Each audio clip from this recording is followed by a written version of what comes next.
Alright, stream is going on OBS, bitrate's good, YouTube is picking it up, okay.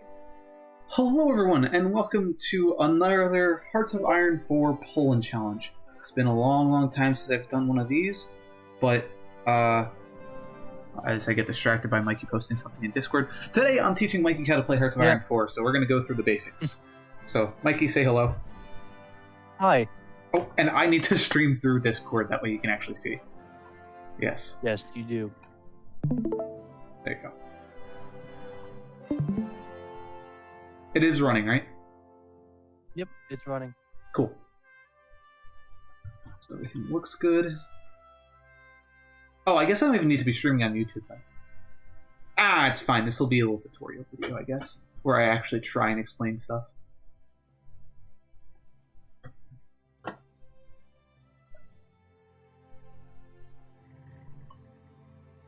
If you hear any loud noises outside from my microphone, that's because my dad's friend is outside snow blowing or snow plowing my driveway. Right.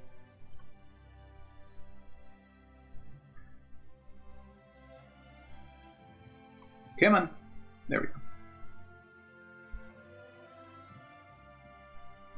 I'm always curious about some of these photos. Like, right there, that's Constantinople with the Turkish. This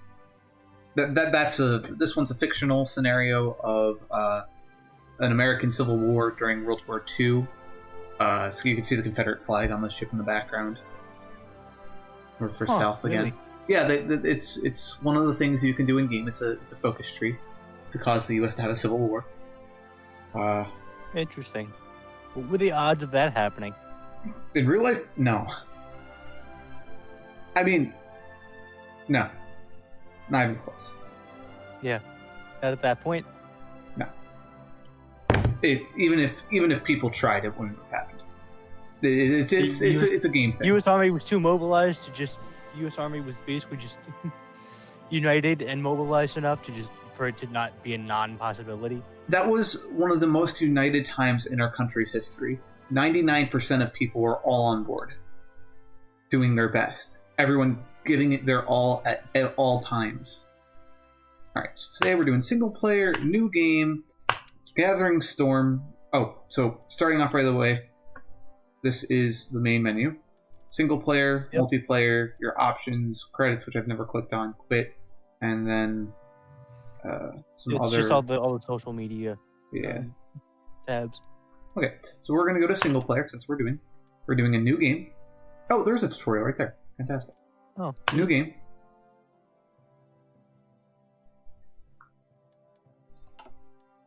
We're doing Gathering Storm.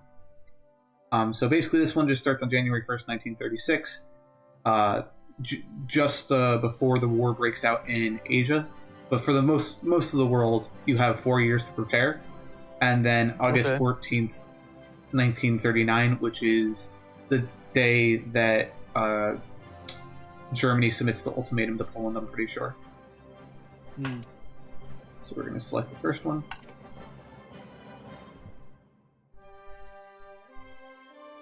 Then pick your nation. Yep. So all the ones on the top here are the main countries they can play as, that have like the most interesting storyline. All the smaller flags down here are all of the other countries that have a dedicated focus tree. And then you could also, if you don't want to play one of these countries, you can go to other countries and select any country that existed during World War II. They'll just have a generic focus tree. And I'm not sure if they'll do any more, but on every update, they usually add like 2 to 3 nations to this bottom tab. But in the original game, I'm pretty sure it was just Poland, Dominion of Canada, Australia, the British colonies, Czechoslovakia. I think Hungary and Romania had it too. And then the rest are all DLC ones. And then with Paradox games, as long as you're playing with, as long as the host has the DLCs, everyone else has them. Anyway, we're playing Poland. So let's get into it. Now I'm going to play on Elite because I'm doing the challenge. Iron Man mode means that you can't save the game and go back to a previous point. It's just straight through, kind of like FTL. And then historical AI focuses, like the focus trees I was showing you earlier, in this game, pretty much every country has a few different paths they can take, and historical AI focuses mean that the AIs will follow a predetermined path that was followed during actual World War II. If you turn it off, then everything goes interesting, let's say. Because you could have fascist UK fighting against democratic Germany with communist France fighting the Kingdom of Italy because their king takes power again, and it's interesting. But anyway, we're playing Poland. Quick question before we start, Brendan. Yep. Have you ever played the board game Diplomacy? I don't think so.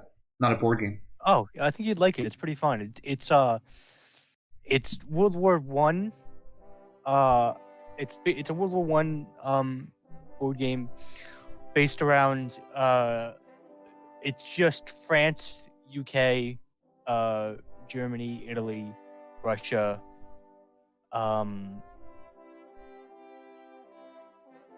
I think Ottoman Empire, and I think that's it. I think there's only 6 players.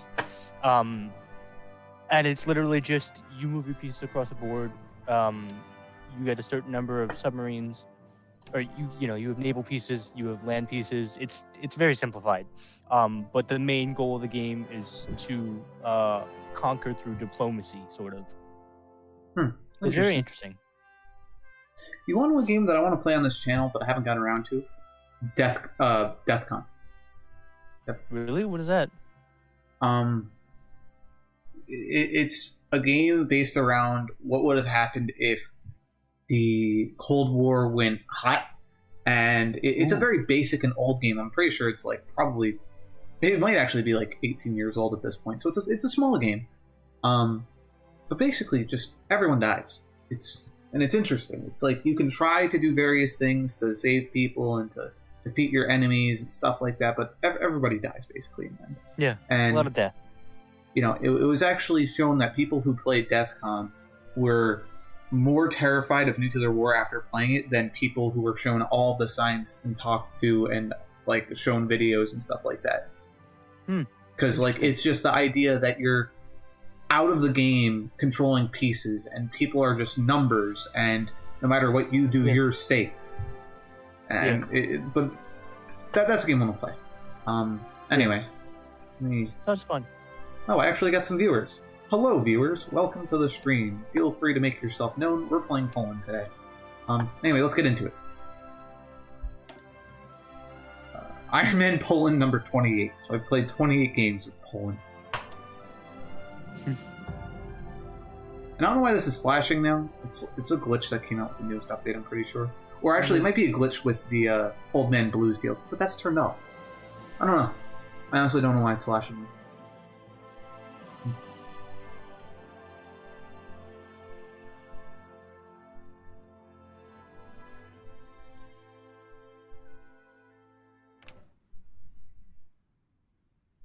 Alright, so right off the bat, games pause, everything's a mess. You always got to organize when you get into the game. So let's just go across the top tab. Well, I've showed you all of this a little bit before. So you got your main diplomacy tab, which this is like the heart and soul of your country, its policies. You have the decision. Did someone just join the Discord? No, Rhythm left. Oh, okay. This is events and decisions. So this is... Oh no, I'm gonna get copyright striked. Music. Stop. I have all the music packs, so I have Sabaton. But if I play Sabaton music pack, I had no idea. Yeah, if I play that, though, I'm gonna get copyright strike if I didn't already. I mean, it's Sabaton, so they usually don't care. They'll just take all of your monetization and put ads on my videos, but we don't want that. Yeah. So I'll put on Hearts of Iron 4, Allies Radio. I wonder what the Allies Radio actually is. Huh. Never listened to those songs. We'll mix it in, though. Okay.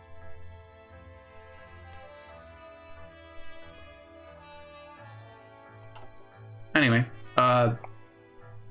decisions, intelligence agency. To create an agency requires 5 civilian factories for 30 days, and honestly, as Poland, you're not going to need it. But you can kind of explore into that on your own. Just read the stuff. That's just kind of how I learned. It's not too complicated. You create an agency, you get a spy, you put a spy in another person's country, and you get intelligence, and they could do small operations, which could be slightly helpful throughout the war. Research, that's the next big one. This is actually the first thing that I'm supposed to be doing right now. So right off the bat, you got a couple of tabs. Infantry. This green is all infantry, blue is all navy, red is all air, and then this orange is more like engineering and industry. So we'll go through this later, but just starting right off the bat, every time you play this game, you always want to go to the engineering tab. First thing you always research is the electronic and mechanical engineering. And all the things have a little description of what it is, but this just gives us a 3% higher research speed. Just always click it. Just always the first thing you do. Along with the other two first things you do is always come to this last tab, the industry tab. With your other two research slots, you do basic machine tools and construction. First three things you always do, no matter what country you're playing, basically. After that, you have this diplomacy tab. I literally never use it. I guess I should be, but I just don't. Is that just how you engage relations with other countries, basically? Yeah, basically. And I guess there's ways to sort, but I honestly have never used it. Interesting. Anyway, actually. Some people actually kind of like this. Okay. Anyway. After that, you have the trade tab. So if you're running out of resources, like for example, I'm Poland and I don't grow rubber, so I don't have it in my economy, so I would have to buy it from another country. The way it basically works is I need rubber, so I'll click on this rubber tab down here. Here are all the countries that are exporting rubber. You click on one of them, and then for one civilian factory, I can buy 8 rubber. But I don't really need it that much, so I'm not going to do it.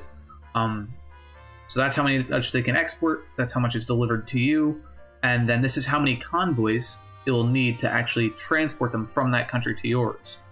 Convoys are ships, so if you need to go over the ocean, you'll need them. If you can go over land, you don't.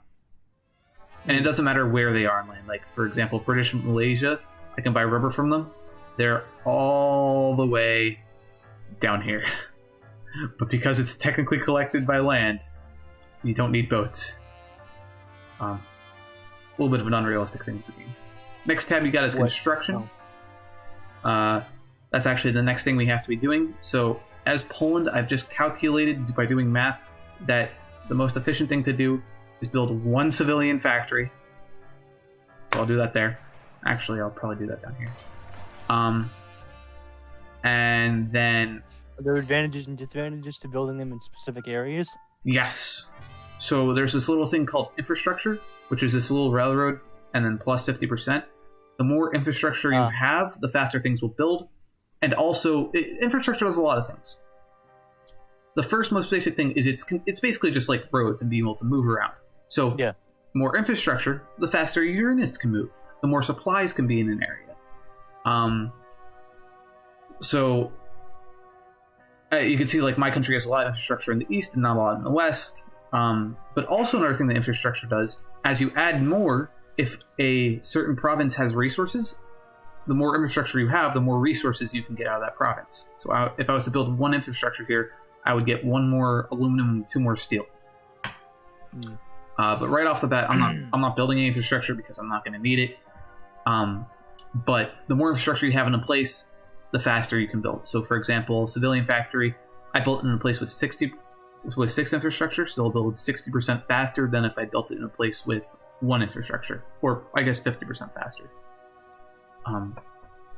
Sometimes it's useful, sometimes it's not. Depends on what country you are.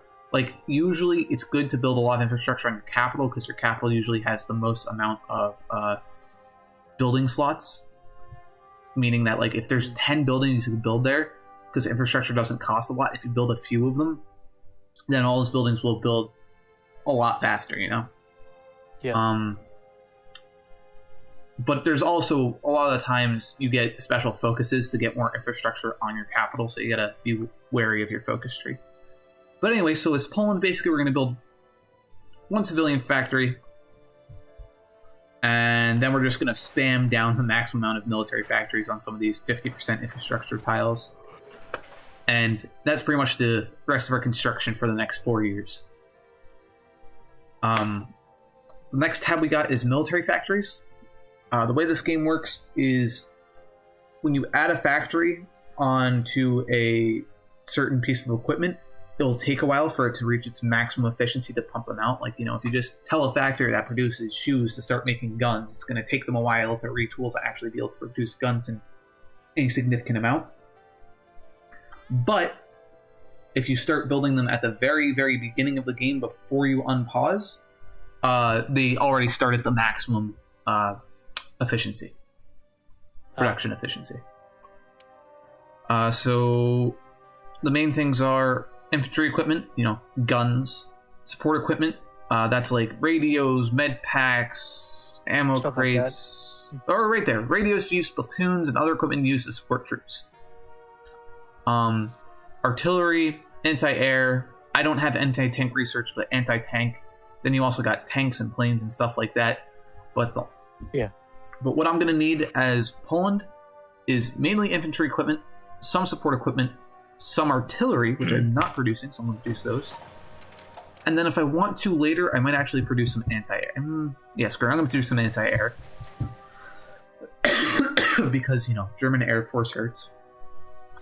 Yep. I'm not even going to bother with tanks. You can't. They're too expensive. And you can't produce enough of them in 4 years as Poland to make it worthwhile. And just because I have close air support 1, I'm going to build them. Now I still have a few free military factories, so I'll probably need more artillery, more support equipment, and then as I build more military factories, I'm going to put it there. And so basically it goes priority. The top has the highest priority, bottom has the least. Let's say I only had 4 steel. Well, because I need 4 steel for infantry equipment, they'll get it first, and then the rest won't. And when you're not at war, they'll just be produced a lot slower. And then once you actually begin a war, usually if you don't have the right materials, it won't produce it at all. I'm not exactly sure how that works, but it's a good rule of thumb. So I really don't need planes that much. The Polish Air Force is a joke. There's just nothing you can do. Because you'll start the game and you might have like 200 planes and the Germans will come over with 2,000. You're just like, ah. But definitely infantry equipment, support equipment, artillery, my anti-air is going to be the most important. Also, dockyards for building boats. So Polish Navy right now, if we're to take a look at it, consists of 2 destroyers and 3 submarines. The German fleet, the Kriegsmarine, I'm sure you heard about in World War II, couldn't really do much because, the British fleet. But you have to realize that's in, like, the rest of the world. Once you get through the Danish belts, the German fleet had full reign on all of the Baltics. So any surface fleet they can pretty much build as the Polish is just going to get obliterated. So I'm going to actually build subs. Because I'm not sure if you've ever noticed, but Germany owns this little piece of land right there. Meaning they can attack me across it. That is the old tectonic order. It was a country in the Holy Roman Empire back in like the Middle Ages, and so when Germany formed, they became a part of it. After World War II, Russia took it, and Russia still holds it to this day, actually. So you have regular Russia, not the Soviet Union, and then you have you got like Ukraine and stuff all here. Russia still owns that. That's if you look at a map. I just took last semester. I took a modern European history course.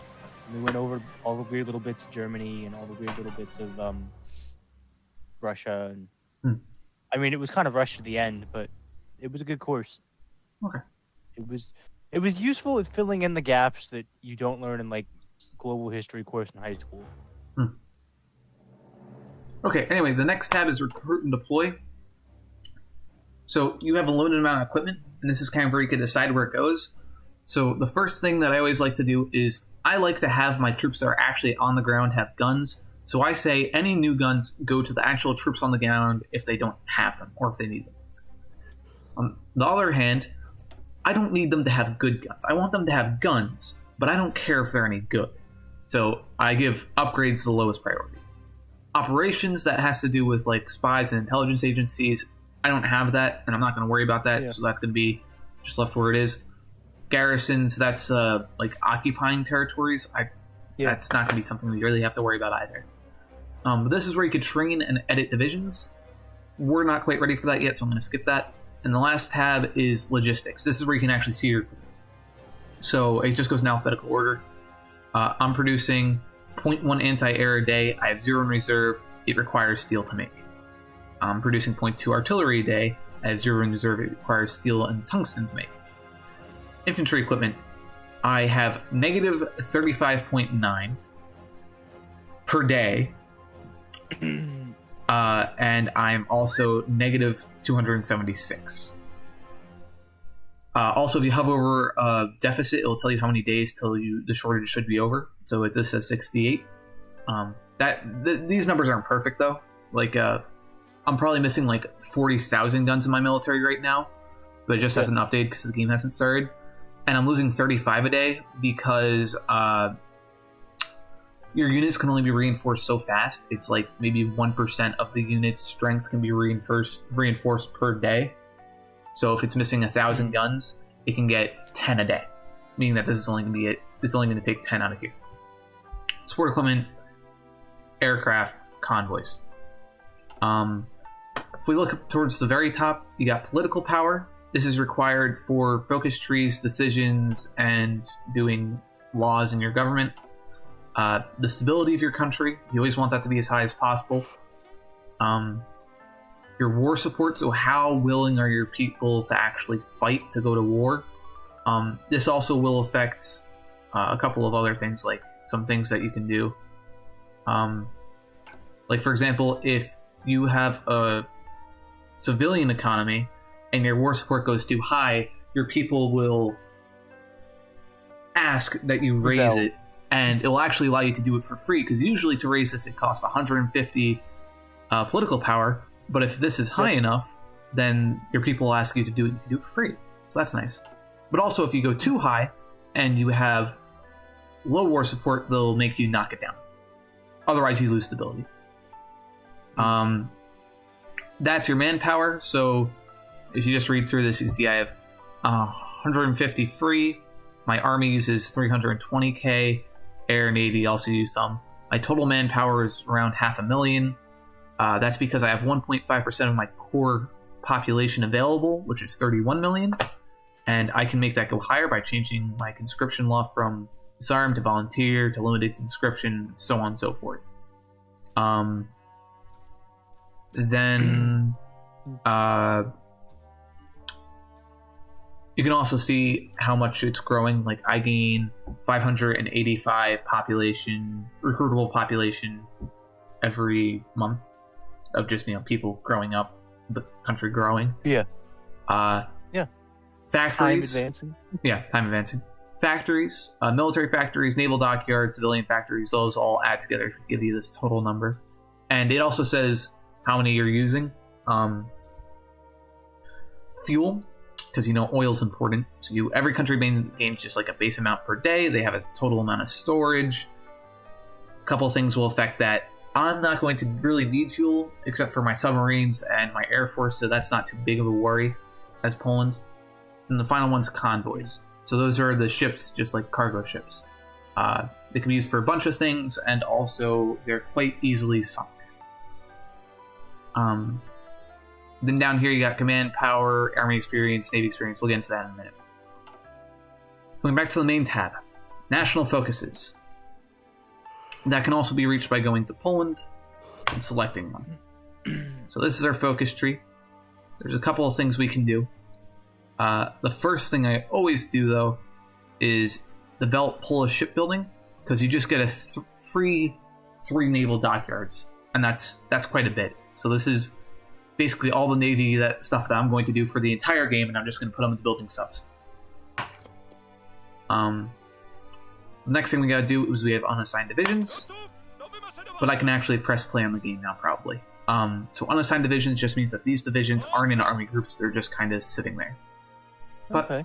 I'm going to put the game over here on the speed 5, and we're going to start. So now I'm just going to organize my divisions.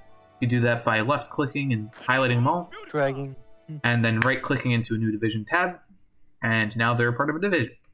They still don't have any orders, but they're part of a division. So to start off with, as much of it is a meme, the Polish cavalry, we're trying to win here. And cavalry is good in very specific circumstances. And none of those are what we're going to have in this game. So I'm just going to disband them all. So all of their supplies, all of their manpower will go back to the main pool. Now what I got is the standard infantry divisions and mountaineers. Mountaineers are... God, I'm forgetting the name. Special forces. So you can only have a limited number of them. Really? Oh, yep. Okay. There's 3 types of special forces. There's mountaineers, marines, and paratroopers. And there's a certain... limit that you can have to all of those, so they're pretty special. Right away, I'm going to take all of my mountaineers, put them into a new division, and then I'm going to take probably split that twice, so 7 of them also put into a new division. Oh, finish that national focus. Okay. The next thing I'm going to do is Poland is strengthen the Polish state. Like wherever you play country, you're going to have to read through this on your own and decide what you want to do. This will give me free political power, and I desperately need that to start doing things. So we're going to do that, and press play on the game. So any main events that happen in the world are pre-scripted in, and so when they happen, you'll get a little world news thing. So for example, the Germans just remilitarized the Rhineland, which is this area right here on the French border. So you could read this if you want, but this is all just historical. It's the Rhineland. Yeah, so you can read that in your own time. Turkey remilitarizes the Polish Straits down here. Fantastic. Good for Turkey. Turkish Straits. Polish Straits, dear. Anyway, back to what I was doing. I'm going to need some more infantry, and we're going to stick them on the northern border. We're going to stick these guys on the eastern border. We're going to stick these guys on the southern border. We're going to put these guys into units. I forgot to press play on the game. As you can see, they'll kind of pre-organize themselves. You can always micro these guys if you want. But when you have hundreds of divisions, it's kind of hard to micro sometimes, so having front lines is good. Yeah. When is micromanaging a good thing? It is a good thing. If you can do it, it's very important sometimes. Yeah. Like, you'll see a lot of multiplayer games that you'll see on YouTube. When Russia and Germany at war, you will have 3 people playing Germany and 3 people playing Russia, and all of them are on this line right here, all micromanaging troops trying to get the upper hand with tanks and so on and so forth. Wow. But anyway, now we're going to go into here. You got 2 types of commanders in your infantry. You got... Okay, my research just finished, so I'm going to do that real quick. Mechanical computing. Give me more research speed. You got 2 types. Field marshals and generals. Field marshals can do everything that a general can do, but they can also lead over other generals. So, for example, if I go to this army group here, Army Group 1 on my eastern border, I can select field marshal or general, but I'm going to select my best defending general, which is this guy right here. You can see some stats here. That's their overall skill, but he's the best at defending, and we're not pushing into Germany, so we like to defend. The next division down here in the south is in the mountains, so I'm going to grab my reconnaissance guy, because with reconnaissance, you can also get guerrilla fighter, which will give you a higher entrenchment speed, and because it's mountains, it's easier to defend, and just you can micro your own stuff eventually. You'll figure it out over time. The last guy is on the northern border, and actually here, I do want to push. So I'm going to take my highest attacking general and put him there.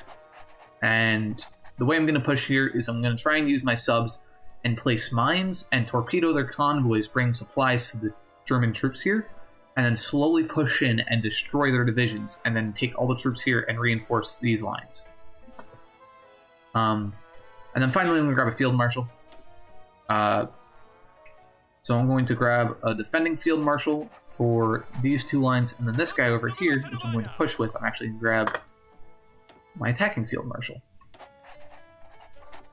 And So they get traits, and you can kind of choose through them and stuff.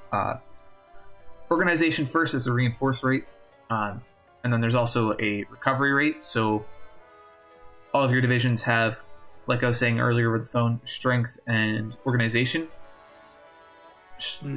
Organization first means that you can reinforce your actual strength faster, and then charismatic means you can actually recover faster and increase your organization faster.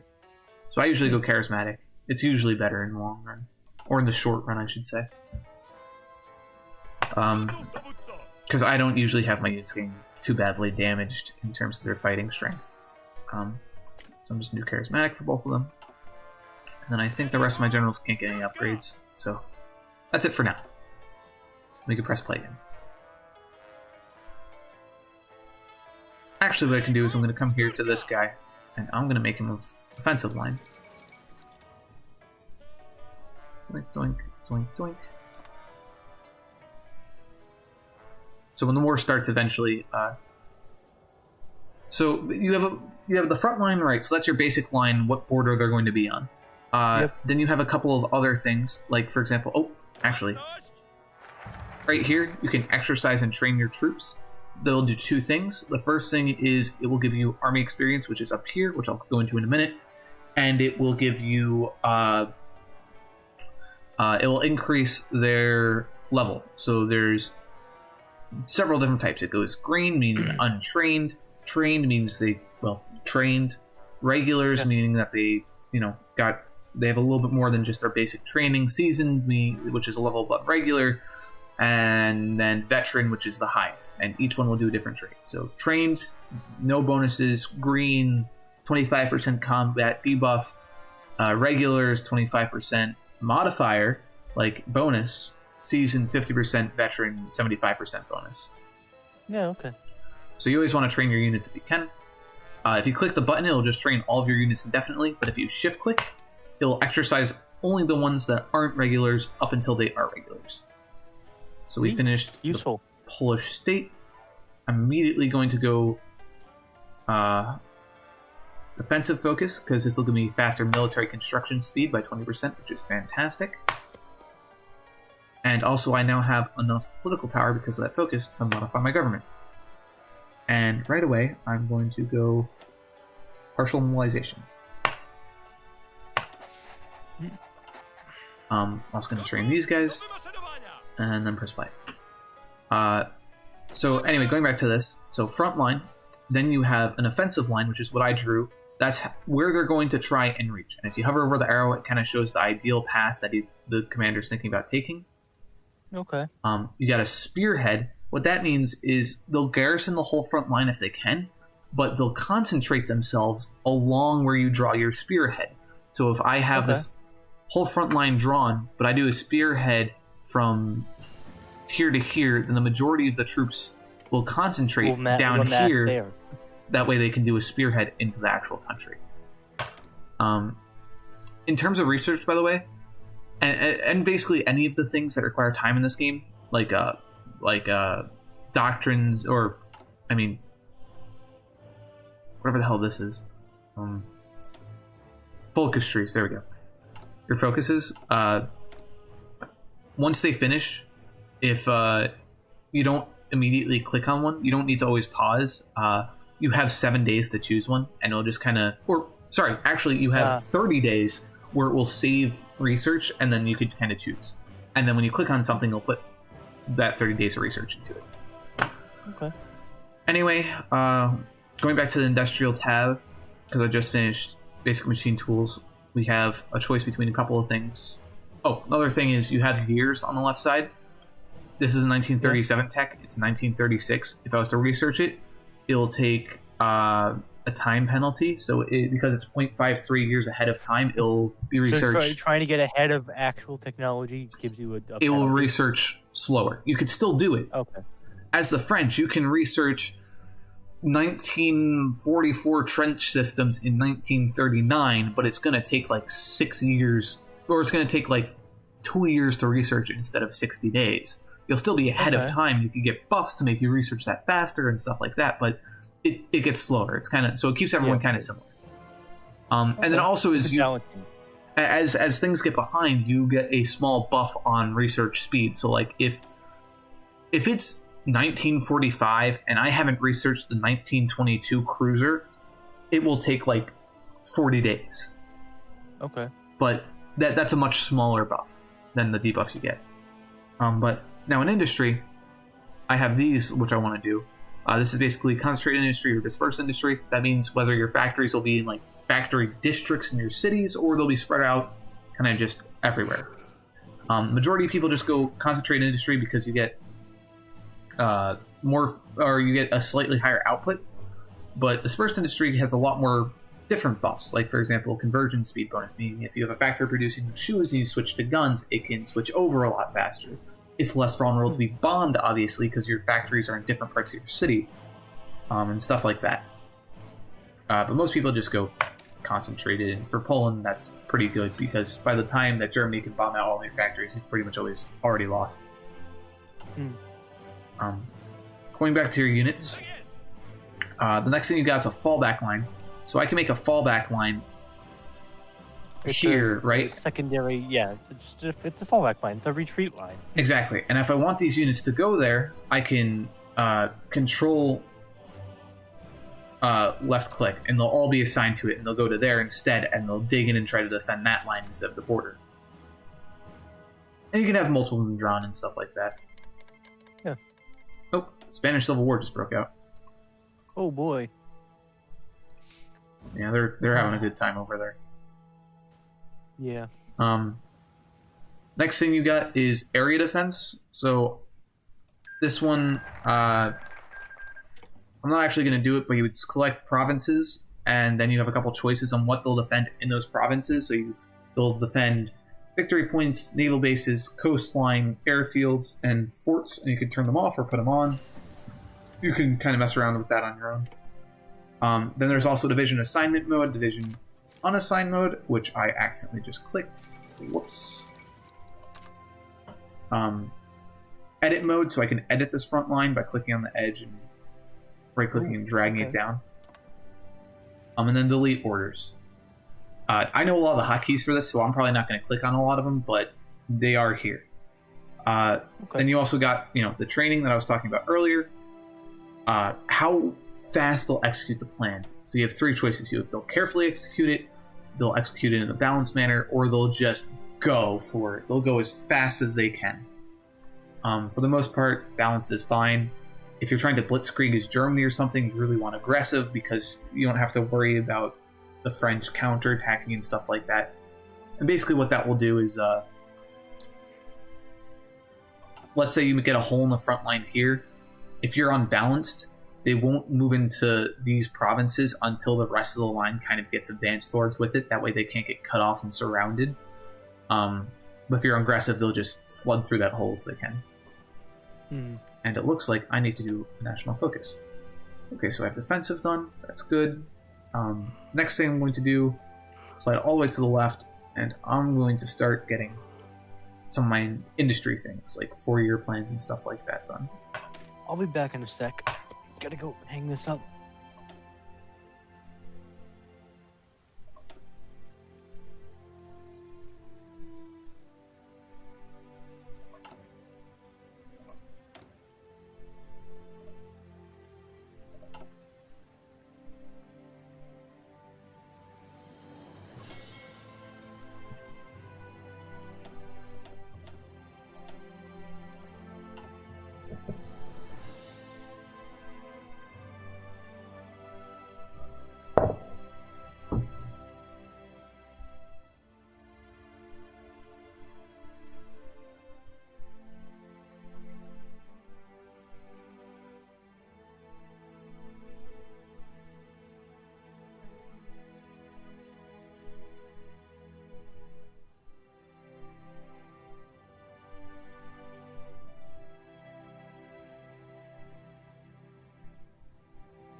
You back? Yep. Alright. Okay, what was next? Going back to research tree, one of them finished. I don't think I'm going to need the radio anytime soon. I'm not going to need any of these anytime soon because they're all ahead of time. Infantry equipment, I guess I could do, but like if you research this infantry equipment, you'll get 5% buff to all those things. But if I wait to do it in 3 years before the war starts, I'll still get all those buffs. It's not going to affect any of the short term. Support companies, it's all too early for that, and I don't need any except for the 2 that are already unlocked. Armor, I'm not doing. Artillery, I can wait a little while to do this, like I said earlier. Land Doctrine, I'm going to wait for focus trees to help me, because right now they take forever, like 461 days, a year and a half. I can get, I think, an 100% bonus, so it'll take 200 days, doing 150 days instead. Naval, don't need to worry about. Maybe later I'll research the next level submarine, but it's just unnecessary. Unless I want to research mines. Maybe, but later. Don't need to worry about naval doctrine. Air. Air, on the other hand, I can research an actual decent plane. That's not a terrible idea. Yeah, I think I'm going to do that. That way I'm building a decent plane. I have more political power, so I think I'm going to jump into here. And so I could do a bunch of things, but I'm going to go down to the theorist right here. And add a military theorist, so I gain 5% or 0.05 army experience per day, which is this little thing up here. I need a bit of that so I can edit my units. And we can press play again. I think I was talking about the units earlier. So I was talking about how fast they execute. The last 2 things are the specials, naval invasions, and paratroops. Naval invasions are complicated, to say the least. The first thing you're going to need is naval supremacy, which I'm not even going to go into right now. But then what you need is, you go into the research tree and you go to Navy, you need to have researched transports, which I don't even have. And each level I'd have more divisions in a naval invasion. So the first one's 10, second one is 40, last one is up to 100 divisions having naval invasions at the same time, along with other various bonuses.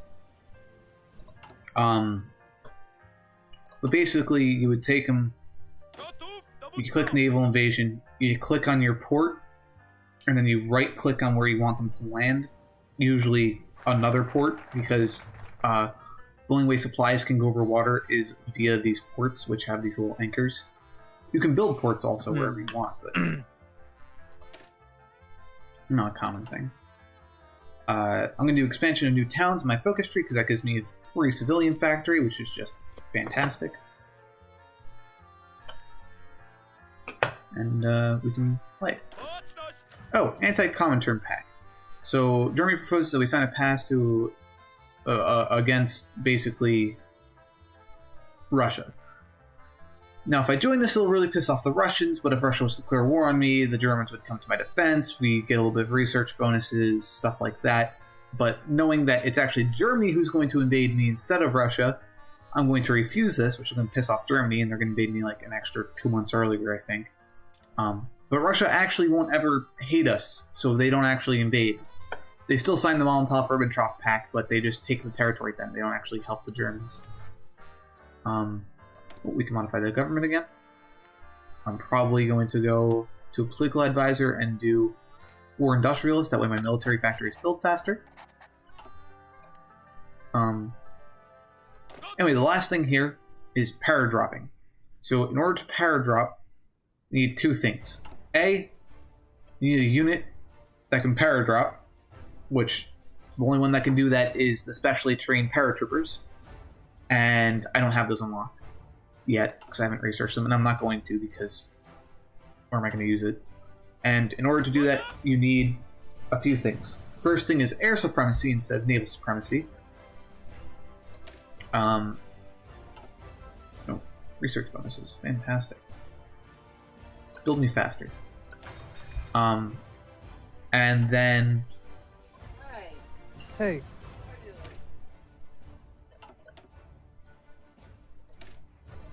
If you have air supremacy, you take your paratroopers, you go over to an airport, you click on it after you've clicked, of course, the button. And then you right-click where you want them to land.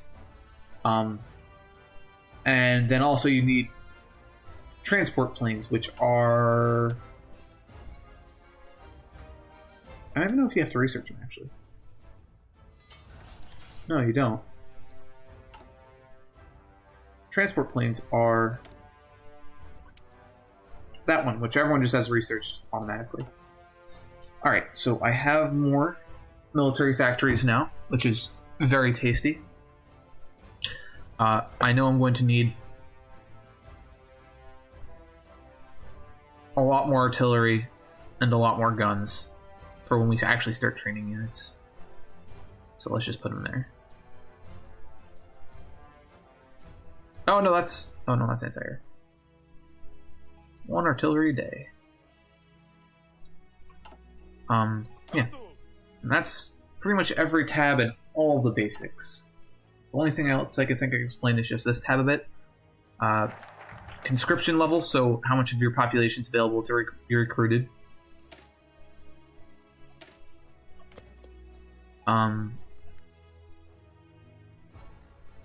Economic policy, so like how much of your resources you'll export. As you can see here, right now I'm exporting 50% of my resources I mine to the market. The more that you have, the faster you can build stuff, but also the more intelligence others can get on you, and also the less resources you have. It's just, a basic what you want to do. Mobilization, this affects how fast you can build facilities, stuff like that, and also your fuel gain. Usually you want to get this as high as possible, as quick as possible. There's no reason to have it low besides the base fact that you can't put it higher. Spain's exploding a bit. Political advisors will do various things, like I have war industrialists which will build military factories faster. We could also get democratic reformers to make you more democratic. Oh, this is the politics of your nation, by the way. I'm mostly non-aligned, which usually can mean anything like you have a king and you support the king, to other stuff. But the main ones are non-aligned, democratic, fascist, and communist. So I'm mainly non-aligned, a bit democratic, a bit fascist, and then almost no communism. France and Britain are in their alliance. Down here you have research things. These will boost your research if you grab them. So, like, if I was to get this, it'll give me a 15% bonus to research speed, and will also mean that my tanks have 5% higher reliability. There's them for tanks, Navy, Air Force, materials such as like infantry equipment, motorized artillery, and for a lot of them you have choices. Industrial. Oh, the planes are done. Cool. Research me, improve machine tools. And I can start producing better planes. Cool. Then down here you have your military staff, so Chief of Army, offensive, defensive, just 10% bonus to either offense or defense of all of your ground-based units. Navy one, this one gives me higher speed, this one gives me more political power, but my Navy's gaining less experience. Okay, we can do the radio.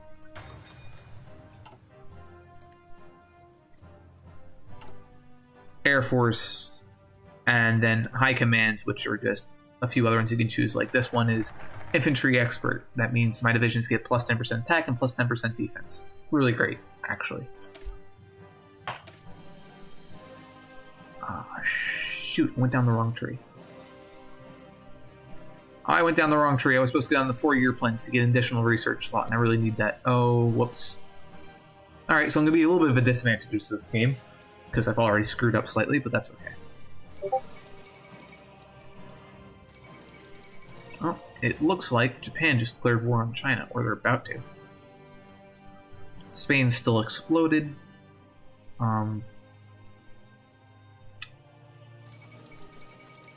Now, just because there is a historical way the game goes and you have historical AI focuses on, doesn't mean that Spain can't gain the upper hand and actually beat nationalist Spain. That's like one of the biggest differences that you can have in the early game that you can just realize. You can send them support and stuff like that, and that will change the overall outcome of the game and the war and the way things feel and stuff, but things can be different. It doesn't always follow the exact line. More military factories. Fantastic.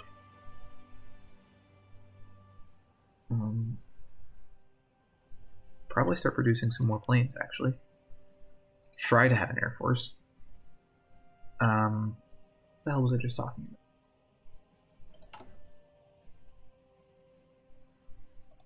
I have no idea. Whatever.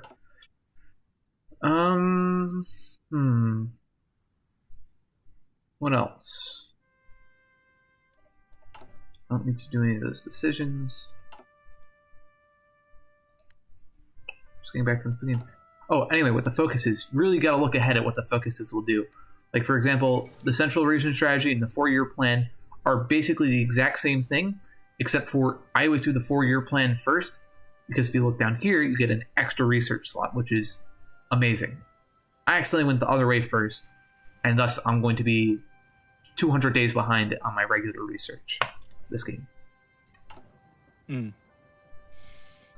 Also, if you're in here, you can organize it by a couple things like research. Those are the focuses that will make research faster.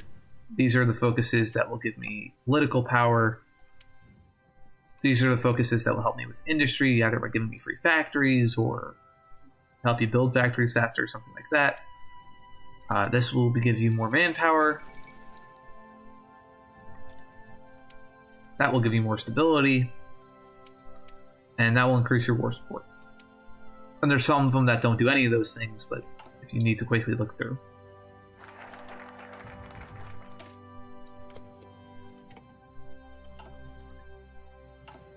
We're still pumping out military factories.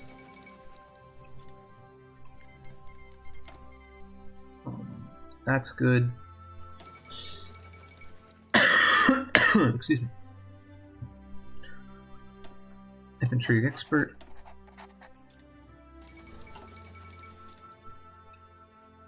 Now, I have some army experience now from that advisor I got. That's just giving me 0.5 per day. So as soon as I hit 15, I'm going to edit my units a bit to make them actually good. Oh, there we go. Okay, so recruit and deploy. I'm going to go in and edit my standard infantry division.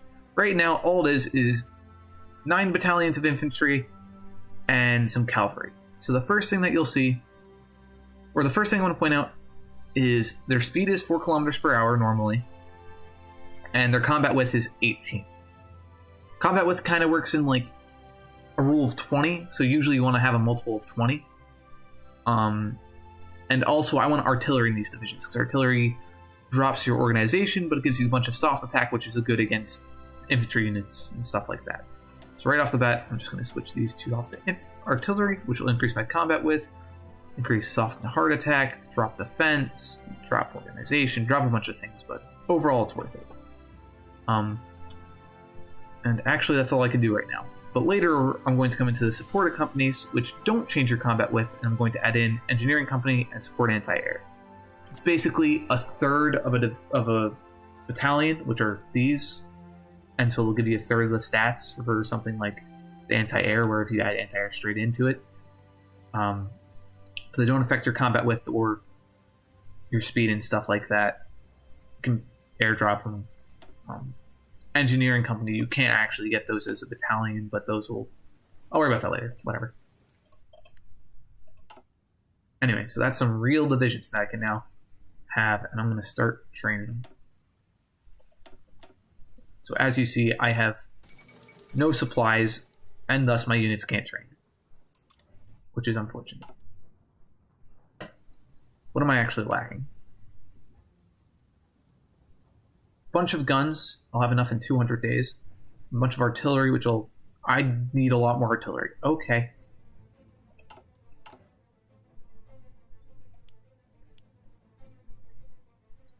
Oh, talking about that, let's take a look at the Air Force now. after I click one of these.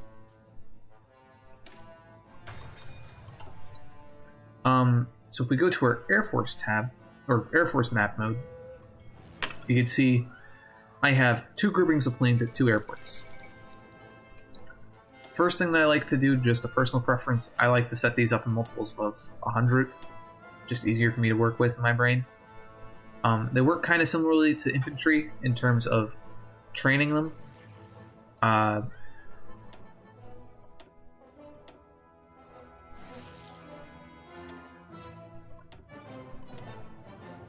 A good rule of thumb is the closer your aircraft are to the actual area that you want them to be operating in, the more effective they'll be.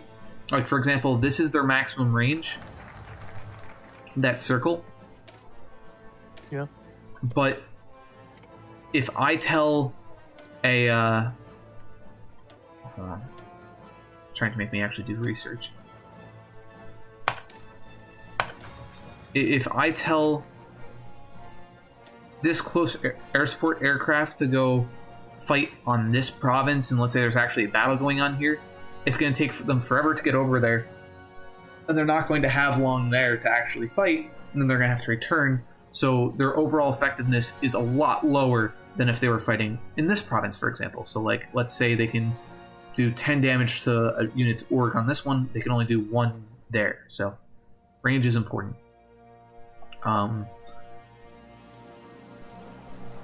Yeah, you can't do anything in territories out of your range. They require fuel to operate. Yeah. Sometimes they'll crash. Like, I had 100 in this division originally, but 2 of the planes have probably crashed in this exercise and got destroyed, so I've lost 2.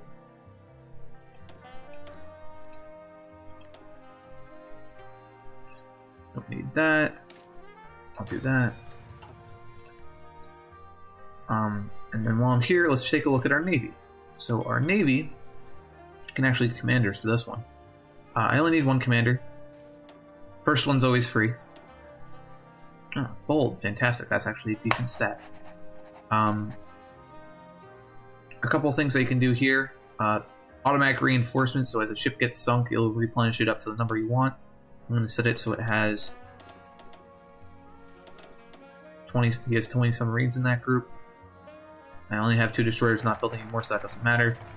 I want automatic split off on. That means that if one of these submarines gets really, really damaged, instead of the entire fleet coming back to repair and port, just the 1 submarine will break off to go repair.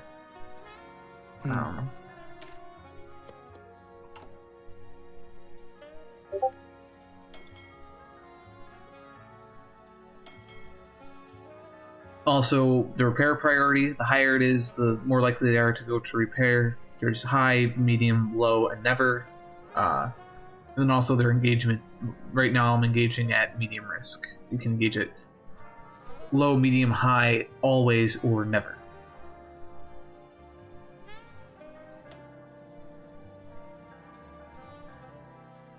Anyway, now we're just waiting for time to tick by.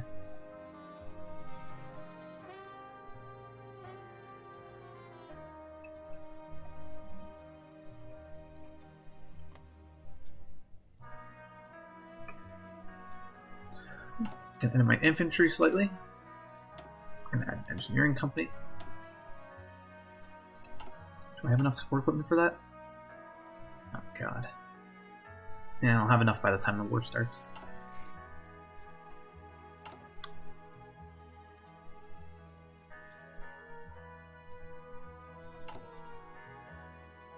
Okay, so I'm actually at negative 20 steel right now in my economy, so I'm actually gonna go to probably, I don't know, you can kind of choose whoever you want, it doesn't matter.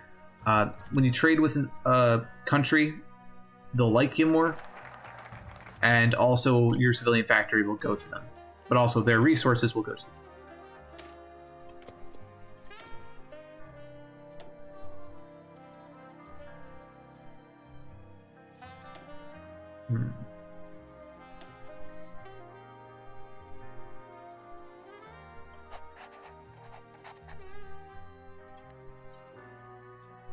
Anyway, so I was short on steel.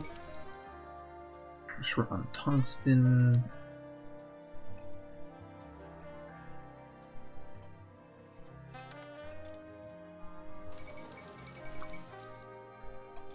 I'm short on aluminum, but I don't really care enough about that because that's just for planes. But I'm building 4 artillery a day now. How long till we're on top of that? 200 days.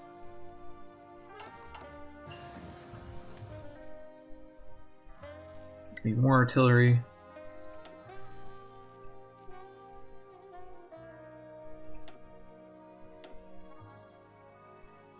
And research the better one.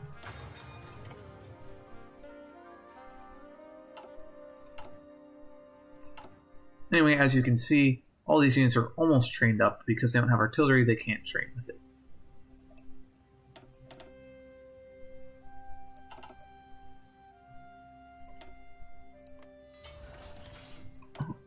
Refactories.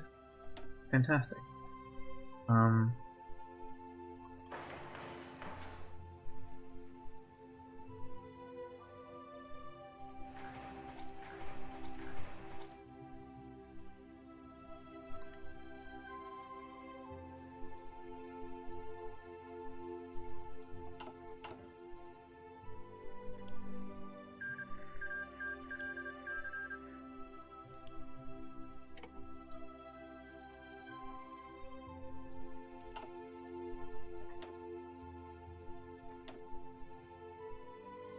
Fantastic.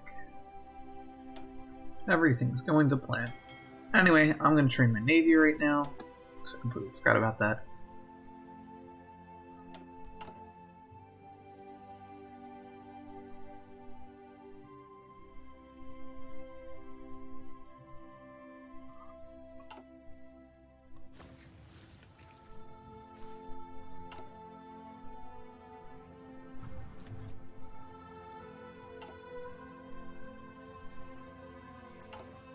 Short on my artillery.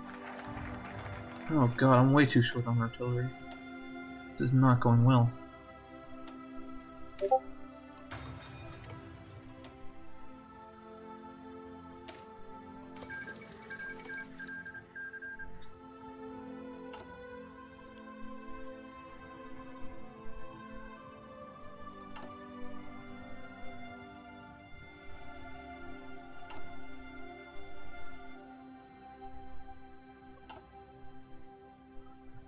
Oh, this is going to go well.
So I have the engineering support company in my divisions. Each level of them will allow you to become entrenched a little bit more, and so I'm upgrading that. And basically, entrenchment is if your units sit on a certain tile for a long enough period of time, they'll dig in and they'll get an entrenchment bonus. So the maximum entrenchment bonus is 52, but yeah, 50. They've been there for years, so they're fully dug in, and it gives them a massive combat bonus. I need to do. What was I looking at?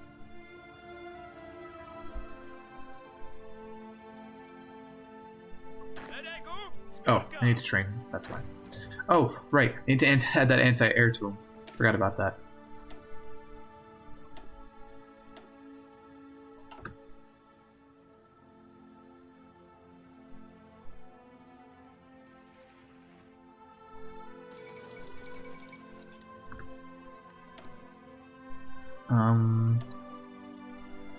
What else do I need? Army defense expert. Prepare for the next war is completed. Delicious. Fill the railway gaps.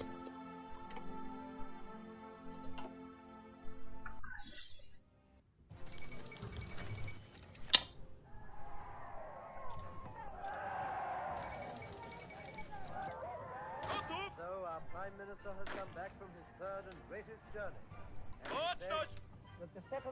Anyway, so I got the basic unit that I usually go with as, or the most basic division unit that you usually want is what you're seeing here. 7 infantry, 2 artillery. It's called the 7-2, and then you just have a recon and an engineering company. I've added anti-air because I know I'm always going to be outclassed by the German Air Force, and that will just give me a bunch of defense against them. Be able to shoot down their planes easier, they'll do less damage.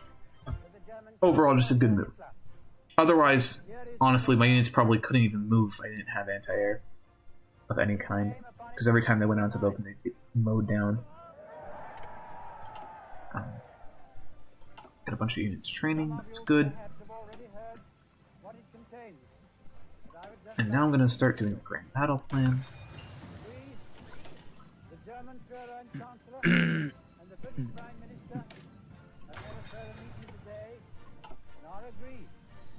Recognizing that the question of Anglo-German relations is of the first importance for the two countries and for Europe. We regard the agreement signed last night and the Anglo-German naval agreement as symbolic. Why is speeches on? I thought I turned speeches off.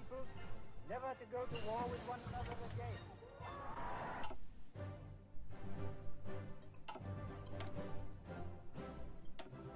But anyway, now you can see I kind of moved over to researching infantry stuff, buffs that'll actually help my units now that the war's about to start in a year, rather than doing industrial things, because if I research something that allows my factories to be built slightly faster, I'll only get to use it for a year, so it's not worth it anymore.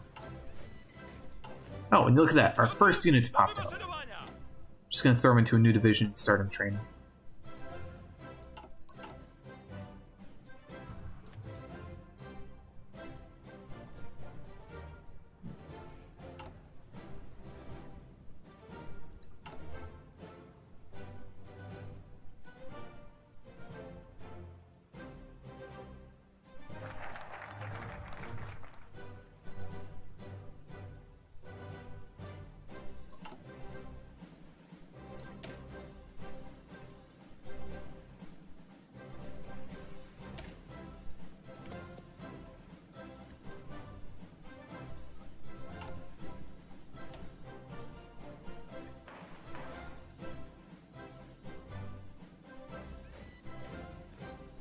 Also, you can see I'm building a lot of my factories and stuff all on the backside of my countries, even though these have higher infrastructure, because this is what the Germans will take the fastest, meaning that the factories in the back will still be able to keep on producing stuff.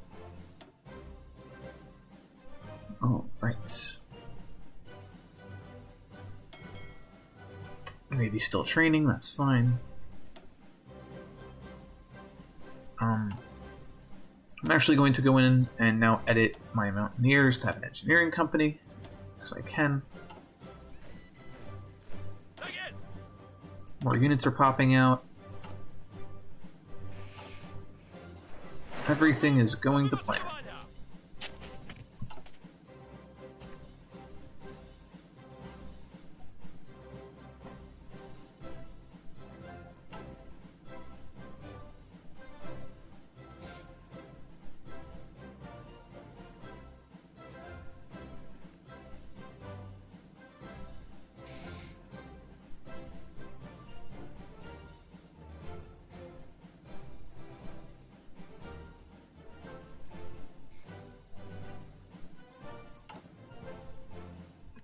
How do I get more artillery faster? A little bit more steel. Now, when I usually go to trade, I click what I need and then I go down by 1 because it does in blocks of 8.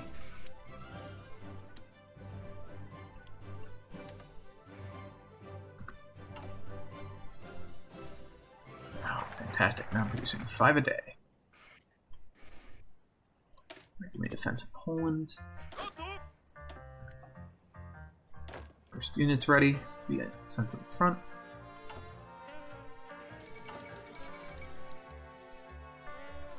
One.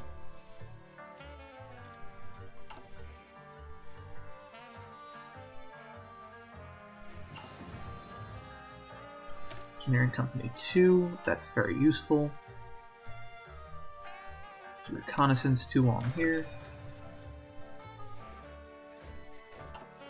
Ooh, available planes in reserve. Fantastic. I like having extra planes.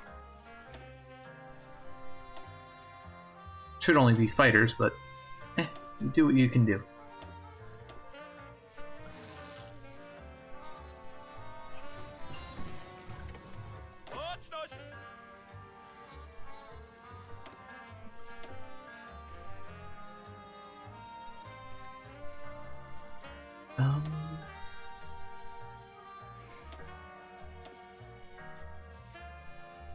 Do I want anything over here?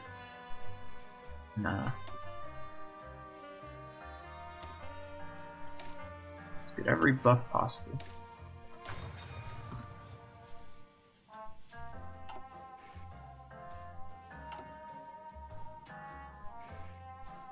So that's going to be near 40 days. Please tell me that needs at least 40 days. No, it does not.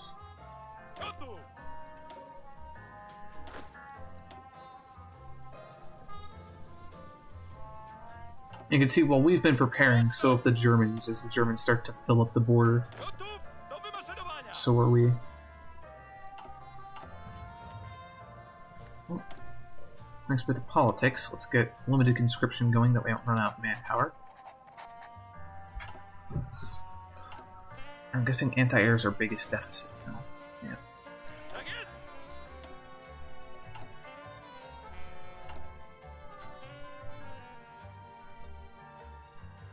Oh, support equipment too. Shit, how much support equipment do I need? 48. 83. Oh, yep, okay.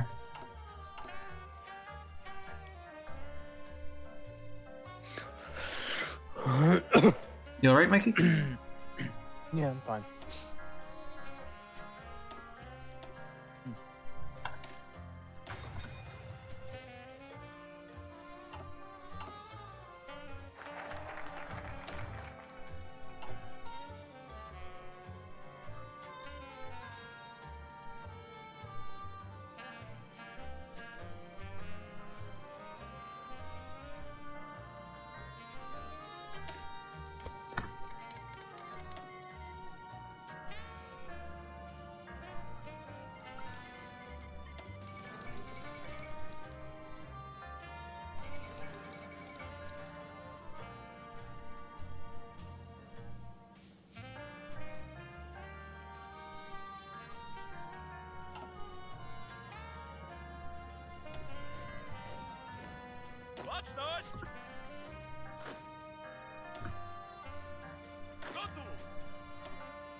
Alright, now I'm going to try and build some actual defenses in my country. I'm going to build some forts up to my capital. That's kind of like the lifeline of my country.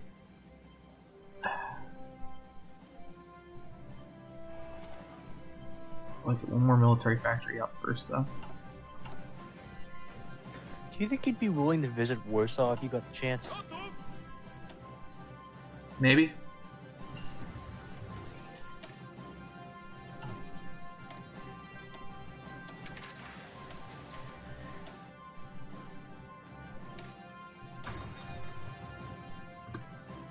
Shit, actually, I need to get prepared defense.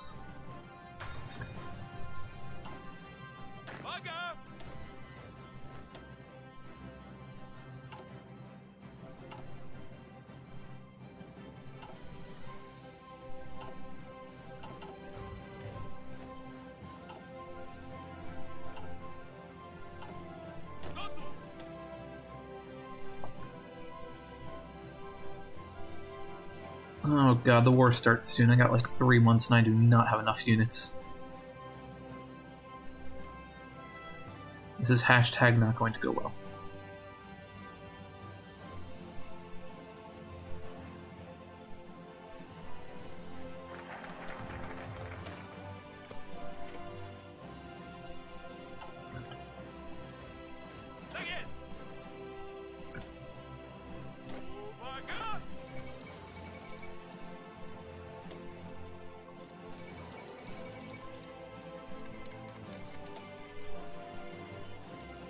Yay! What happened? I missed that.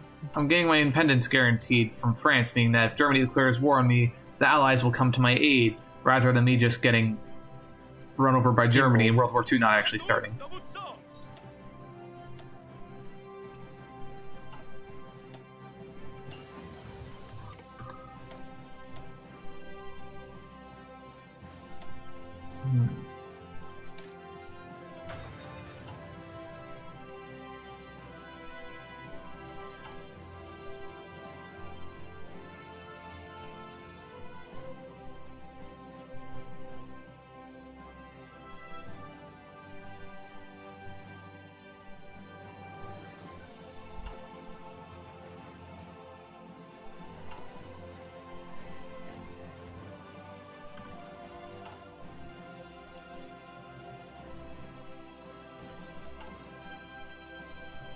Should actually have extra artillery.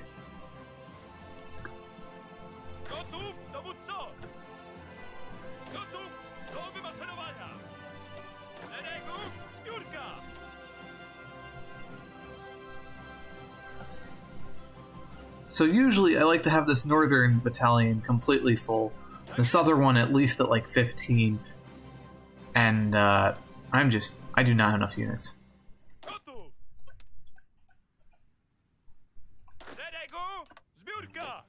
I just flat out do not have enough units. Are you going to Get screwed? Yes. No, I was gonna ask if you were gonna, raise your increase your Mobilization or?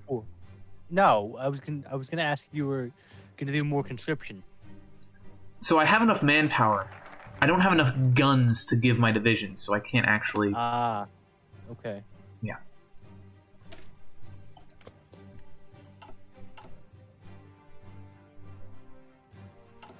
So basically, you can't produce weapons fast enough. Yep, and here goes the war. Okay, so this is starting. 23rd of August. I have to make a decision in 13 days, otherwise it auto defaults to the top one, which I don't want. So let's see if I can't organize my army the best I can. So let's take the last 3 train divisions, send them to the front, take those 2, send them to the north. He's set up for that. My navy, I'm going to set up on convoy raiding. I'm going to get my air force up. Close air support, because I don't have a lot of them and they're going to have air superiority, will get absolutely destroyed in the day, so I'm going to set them to only fight at night. They'll be a lot less effective, but they'll actually survive. And then my planes, I'm going to set to specifically interception. There's 2 types, air superiority and interception. Interception means you're kind of be on the defense and going specifically after enemy bombers and stuff like that, and making sure you don't get attacked as much. Whereas air superiority means you're just shooting, you're going after fighters. Interception is better if you're defending. Air superiority is better if you're attacking. But I want interception. All my air forces are up on interception, and then these guys are going up on close air support. And everything's set up. I'm going to drop it down to speed 3, and I'm going to wait as long as possible. That way my newer divisions can dig in. I'm going to pop out all divisions that are slightly trained. Even though they're not full strength, they can get something done. And I'm probably just going to send them straight to the south. And then... I can't imagine how difficult it must be to properly aim an AA gun. Yeah.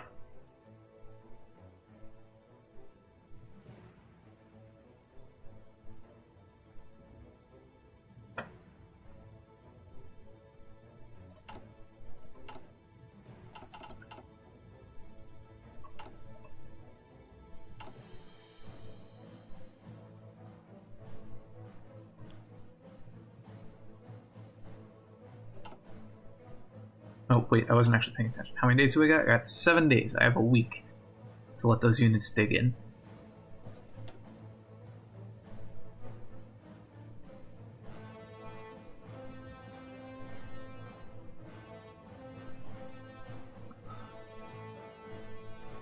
Two, one, and good enough for me. And Zheng will remain Gnask. So I just refused the German ultimatum, meaning they're probably about to declare war on me. Just give it a second. There we go.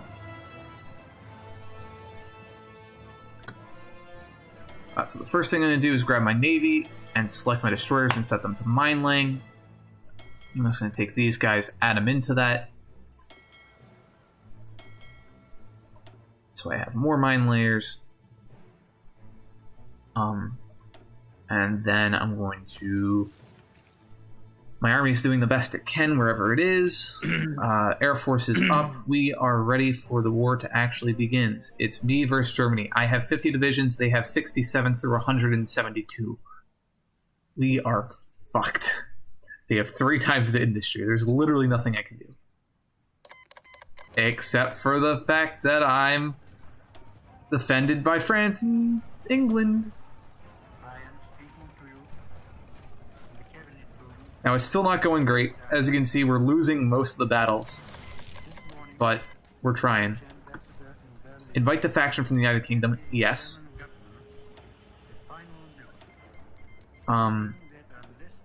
Yeah, like if you look here, I have a crazy amount of defense and stuff like that. They're just attacking with so many units, and the air superiority is just horrible.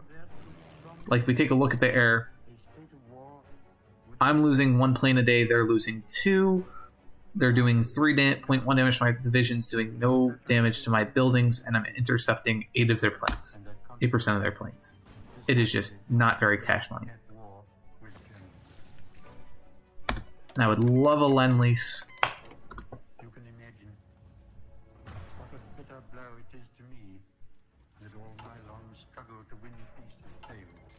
I just said I would love a Lend-Lease.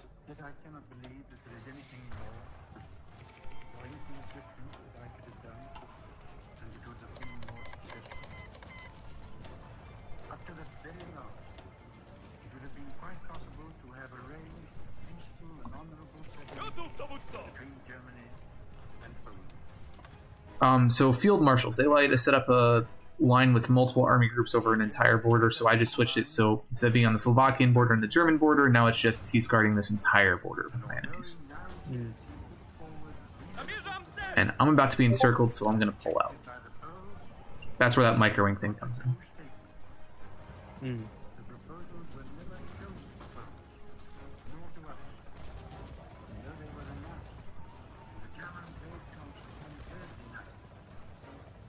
And I just lost that airfield, so I guess they can retreat to that one.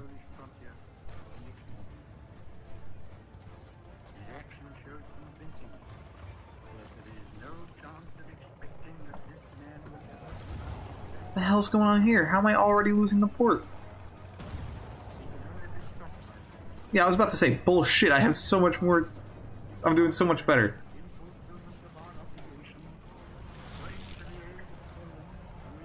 Anyway, let's start the counterattack. The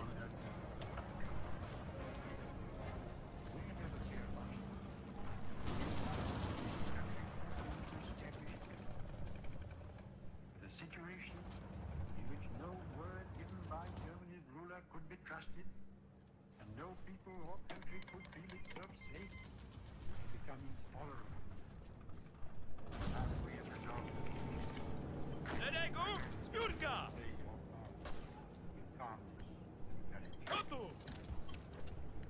It's very disappointing that one of my units has no chance against one of theirs, basically.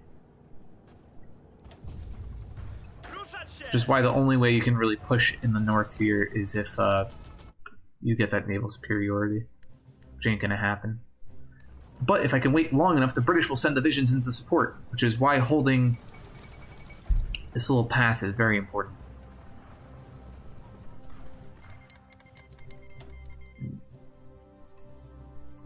Would you look at that? The French actually managed to push a little bit into Germany. Not far, but A little bit. a little bit. And as you can see, my submarines have engaged the entire German fleet and are proceeding to be basically mopped off the face of the map. I'd just like to point out that through Discord, your video quality is kind of crusty. Yep, that's because we don't have Discord boost or whatever. Oh, that's right.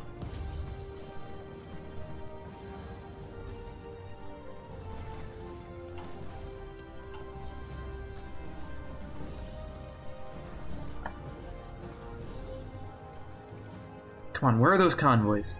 There's one. Come on, sink the convoys. Sink the convoys. You have one job. Sink the damn convoys. Sink the damn convoys. Come on. Don't let them. They let the convoys get away. Son of a bitch. Literally the entire point of building a navy was to sink those convoys.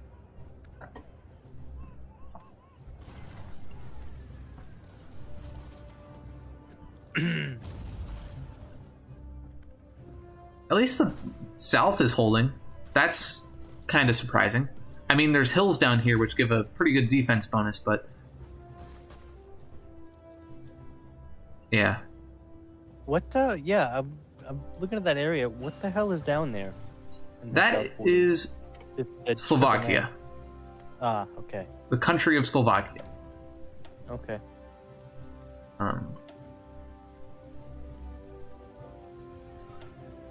Shoot. I don't know what I want to research anymore. It doesn't really matter. Everything's going to hell. Oh. Is this game not going well for you? No. Usually I do a little bit better than this.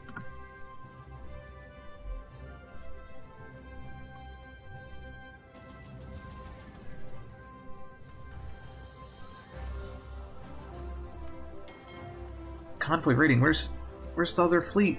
Where's... Oh, so you gotta set up how many of your shipyards will be on repairing. Where's the fleet? Oh, I lost both the... Oh, no, I still have one destroyer. That's good. I've laid 2 mines. Okay, I got class in an hour. Alright, well, I'll definitely lose by then. This is probably gonna last another 20 minutes.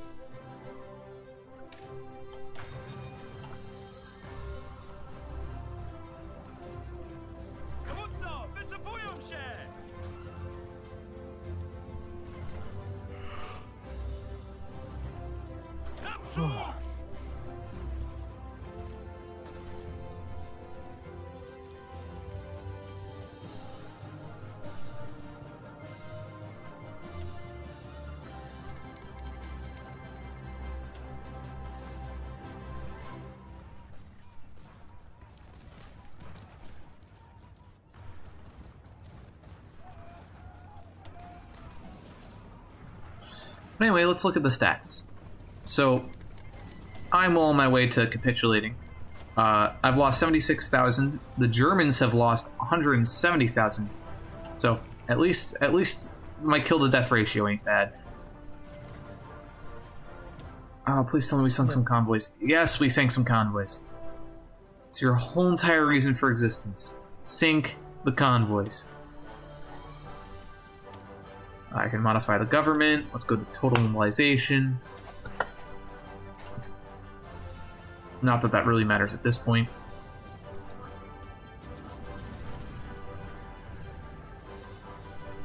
So it's usually pockets like this which are very scary, because if they take that province right there, then these guys will be surrounded and can get destroyed.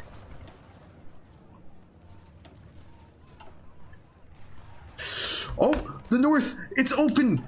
Advance! It happened! They retreated! Go, go, go, go, go! Everyone forwards! This is really good!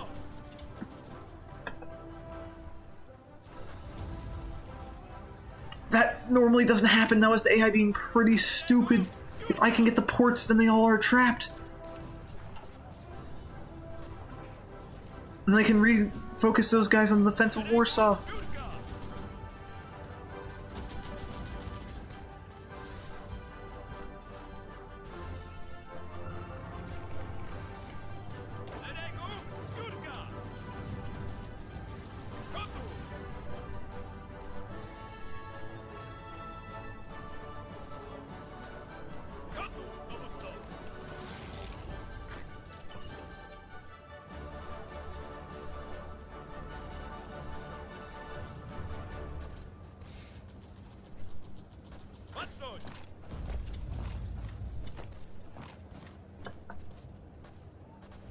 Come on.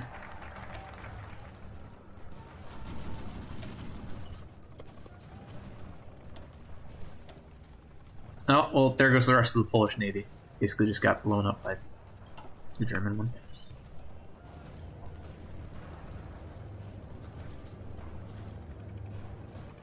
But that was really good.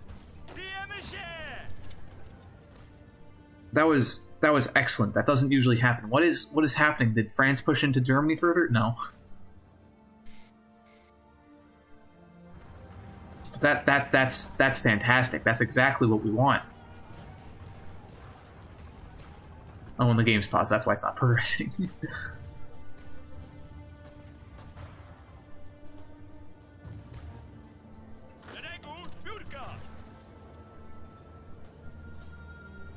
Oh, look at that! We're taking back our country! Oh my god, this is going way better than it's supposed to be! Wow. Holy crap. I'm so happy this is being recorded! Oh, you see this right here? If they can take that province before they take this one, then these guys will be trapped and they can get destroyed. But it looks like the Germans' planners are being stupid, so that's okay. Works for me.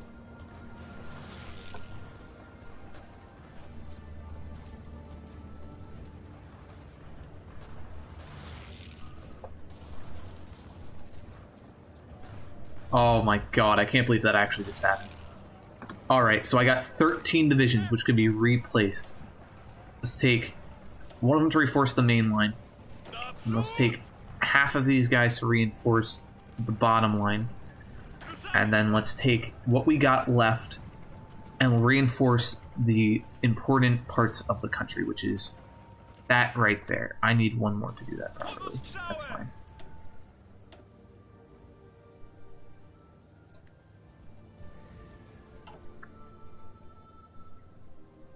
Oh, that's fantastic. Oh god, maybe I should actually set up a counterattack. Oh, this is strange. Oh, that's so strange, saying those words, setting up a counterattack.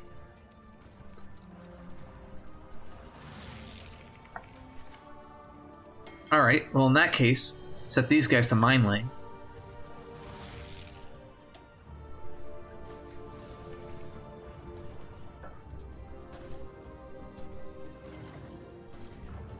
Ah, more French reinforcements. Yes, please.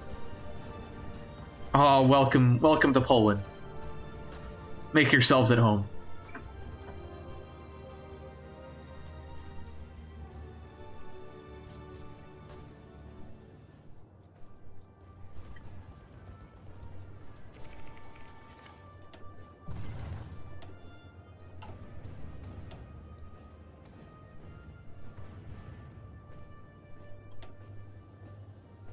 Well, looks like that French division's gonna make it. Alright. This is actually going well. That's kind of strange. I'm gonna set up a counterattack.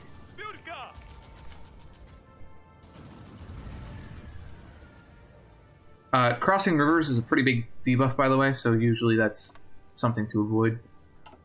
Or something to defend. Like, for example, notice how they kind of stopped when they hit this river just because they probably tried pushing across, but because it's so much harder, you know, I got a little bit of a bonus, and finally we were able to stop their blitzkrieg.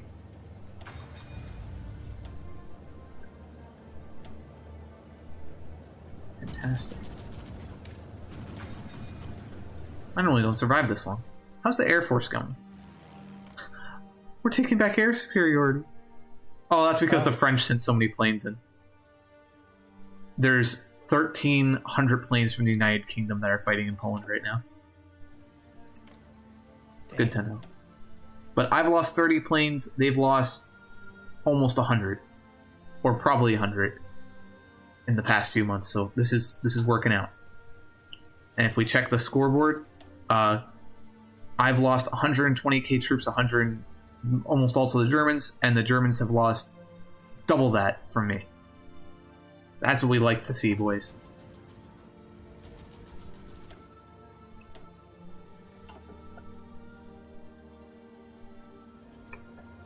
Alright, so I have a general counterattack set up. Why do you think you can win? What? No, you can't win that. What? Now, if I could, what I would have liked to do is push through this tile here and then cut off the Slovakians and then be able to kill these guys. But that's not going to work because it's mountains and they have tanks and I don't. And attacking with infantry is generally a bad idea. Yes, I think so. If I was going to attack anywhere, I would probably have to find a plains province with a few divisions. Like, here's an option, but they have 4 divisions there, so that's not really that much of an option. This would probably be the best bet. But then again, But this gives me a moment of peace to actually build some guns. Though I don't have any materials, so I can't produce anything.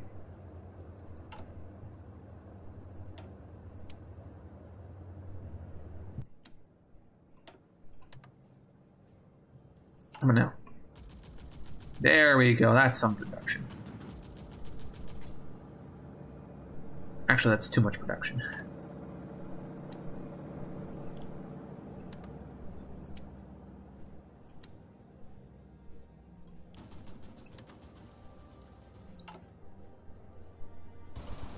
Fantastic.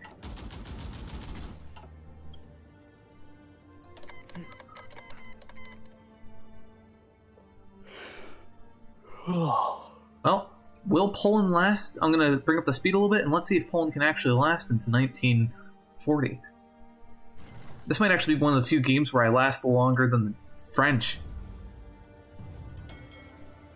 Okay, what are these battles going on?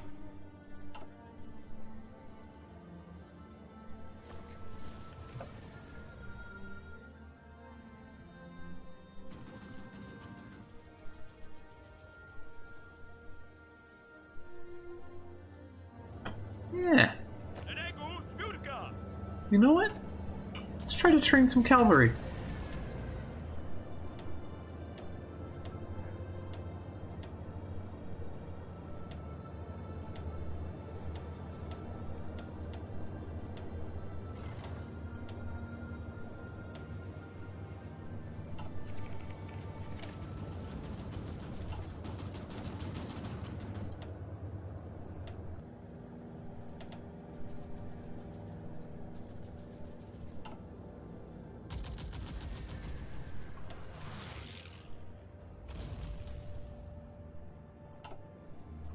So, cavalry, they're slightly faster than infantry because the standard infantry can move at 4 miles an hour, cavalry can move at 6.4 miles an hour.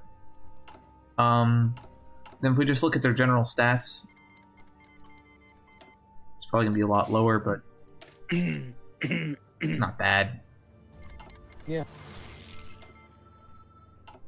Oh, there we go. Here comes the Blitzkrieg. Here comes around Maginot.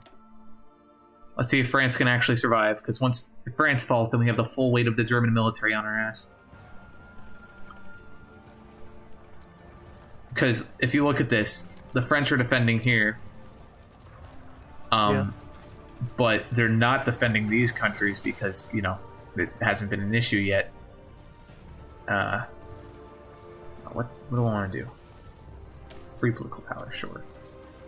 Meaning that when the Germans attack here, the standard German unit can move at like 12, or some of the German units can move at like 12 miles an hour, so they'll just go boom straight into France before France can even get units up there.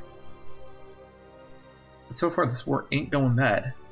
I mean, it's going pretty bad in Africa, it looks like, but for the most part, could be a lot worse. Could be a lot worse. That's in. Oh, I forgot they were still close. Did Italy? I don't even remember if Italy had colonies in Africa.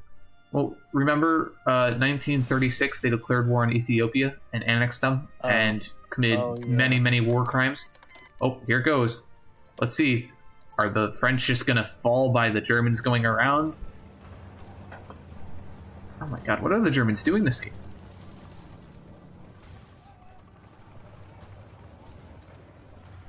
How's my country doing? The lines are just stagnant, which gives me time to build guns.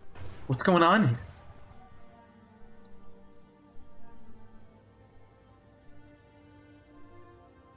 This is very strange.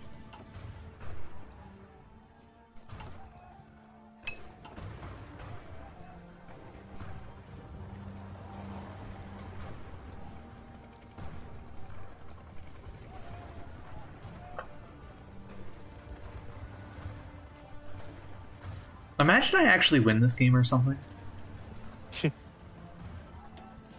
I'm just sitting here streaming for the next 15 hours.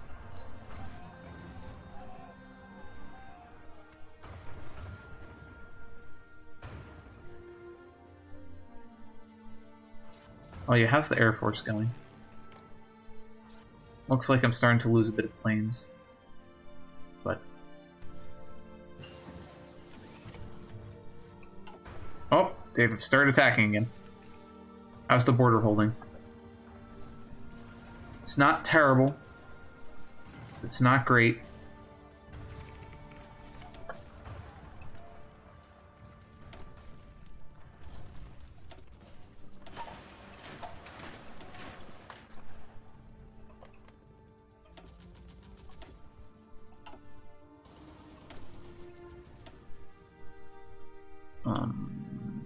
I don't even know what I want to research. Usually I don't last this long. Better minds? But honestly, they're attacking in the south, which is like the least important part of my territory.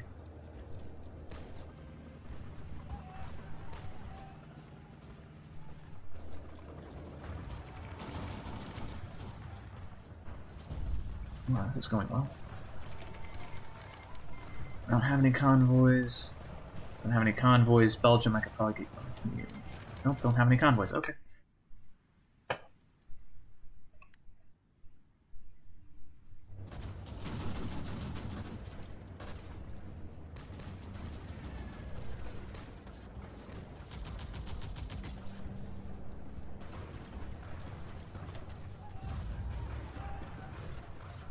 There's really not too much more I can do besides just watch my country crumble.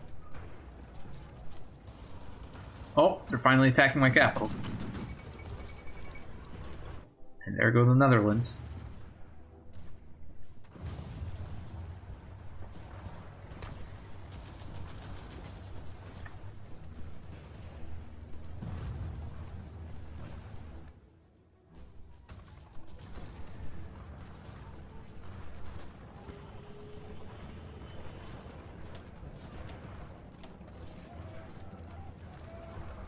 Let me just tell you, the Germans were not supposed to lose 500,000 soldiers in 1939.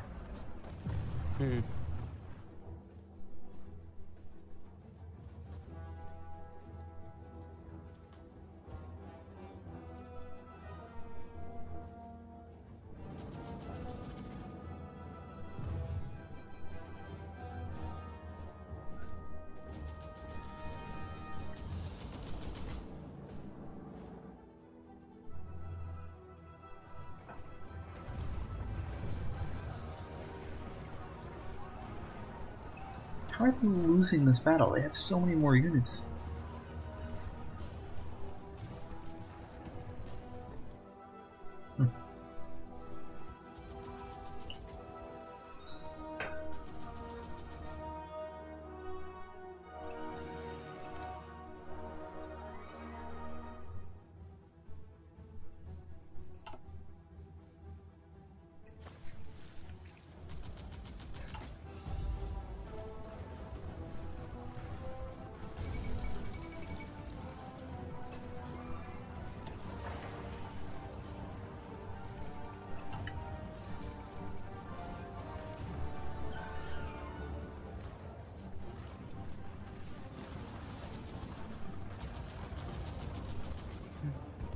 Man, they really want to push. Ooh. Ooh.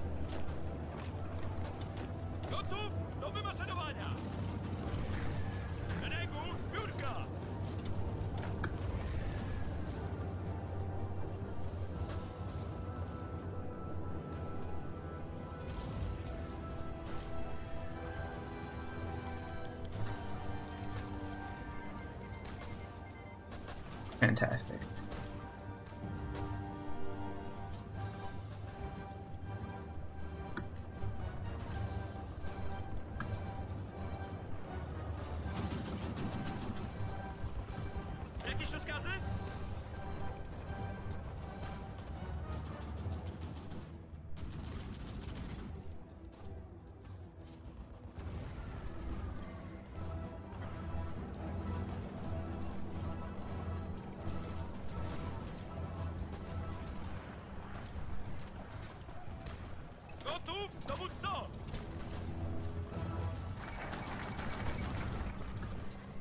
Oh, there goes Belgium capitulating. That's never a good sign.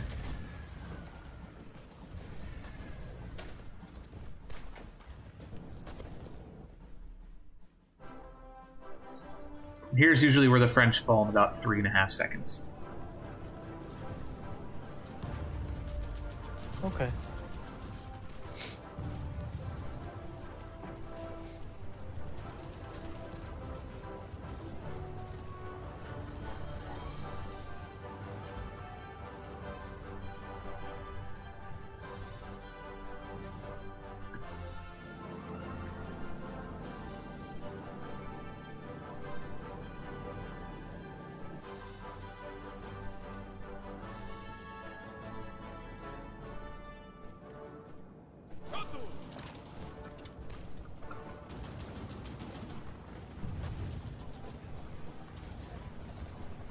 Oh my, if I can take this, I can actually take back some of my territory.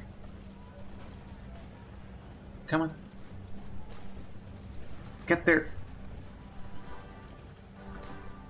Oh my god.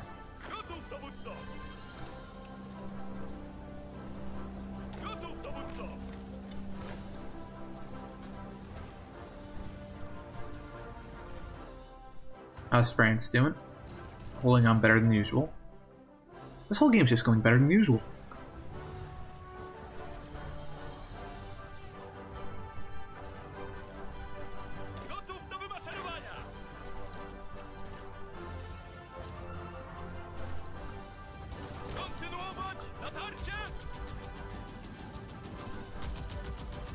Damn!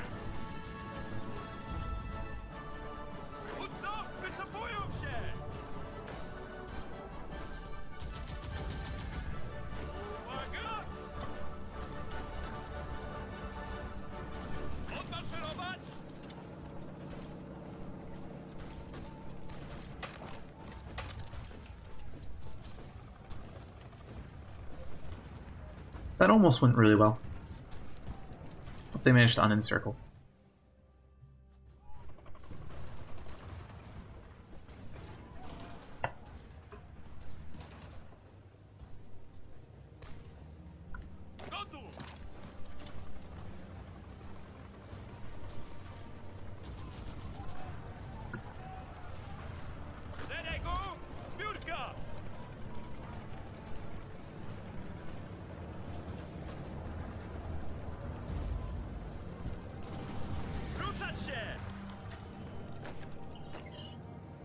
Alright, well, let's see if any of our commanders can be promoted yet. Yes, they can.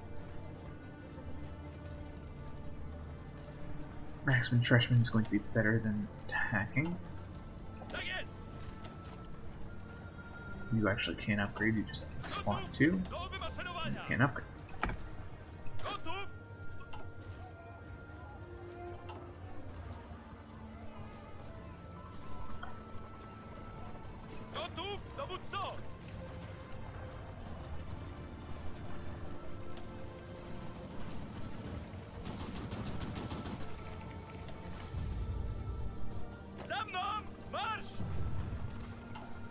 Alright, well, how's France doing? Like I said earlier, surprisingly holding on still.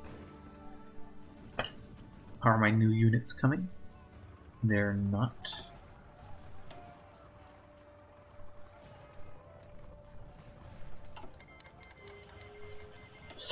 And Russia's getting ready to declare war on me. No. Looks like the end is near.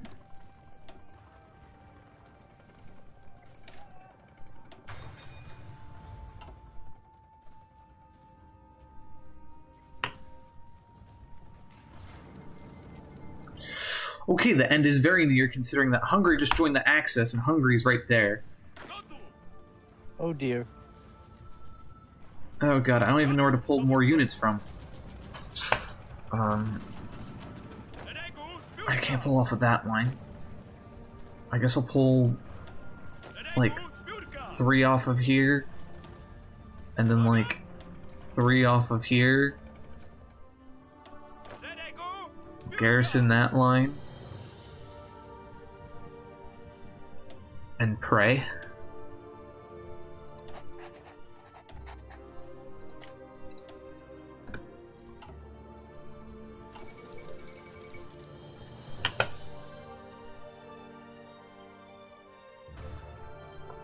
Because Hungary joined the Axis and they can clear war on me at any time.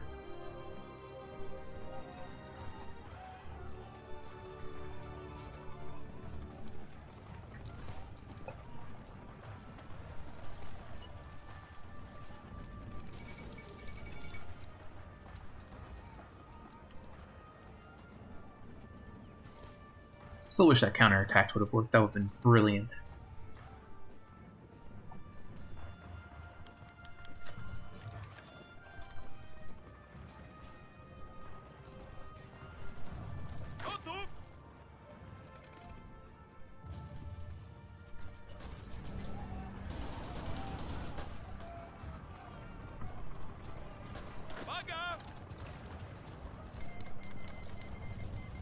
Yep, and here comes Hungary. Clearing war on me.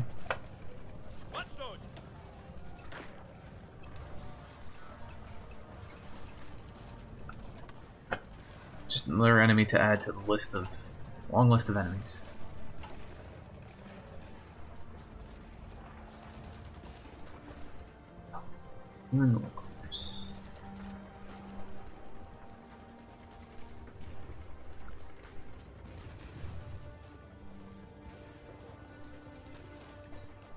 Not the soldiers. Everything's going wrong.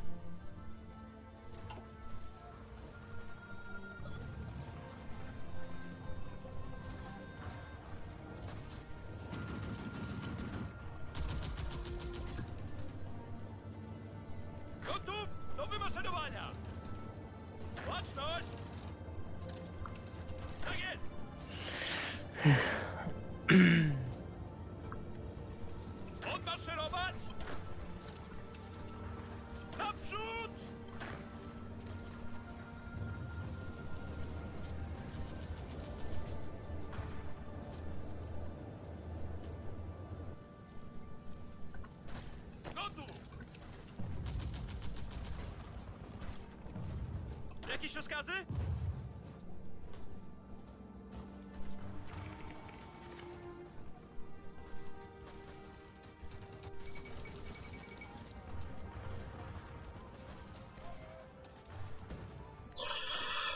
Ah, well, my cavalry's finally ready. Too bad that opportunity has come and passed, I'm relatively sure.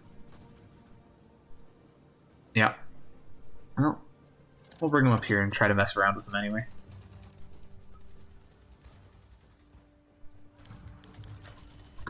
Gotów, dowódco! Uwaga! Uwaga!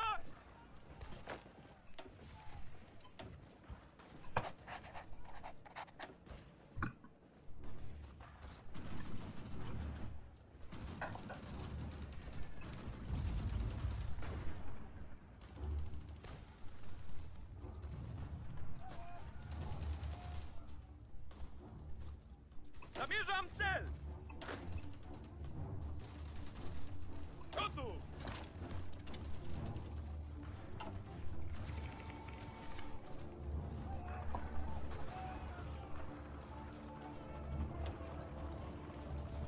I'm surprised they're still holding on. How's France? Oh, there, yeah, there goes France. If France's stability is super low, meaning they'll capitulate really easily, and considering most of their victory points are in Paris, if they lose Paris, they drop.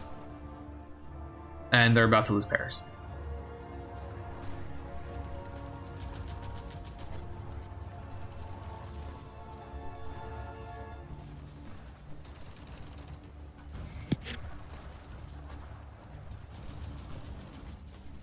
Yep, and there goes France. France capitulated. These are dark times. So France is out of the game, and Germany can turn its entire war machine on killing me. So I'm going to...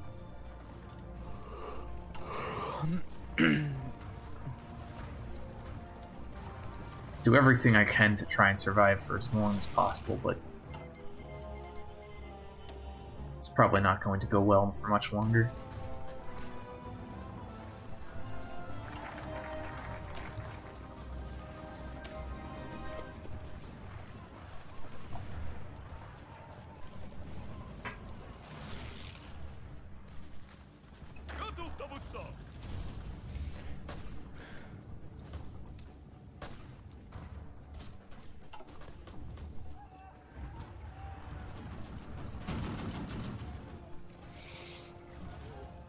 Yeah, okay. Fuck. Yeah, you probably got to I'll be go to right class. back, okay? No, well, I'll stay on for a few more minutes, but right now I gotta go take some pain meds. Okay.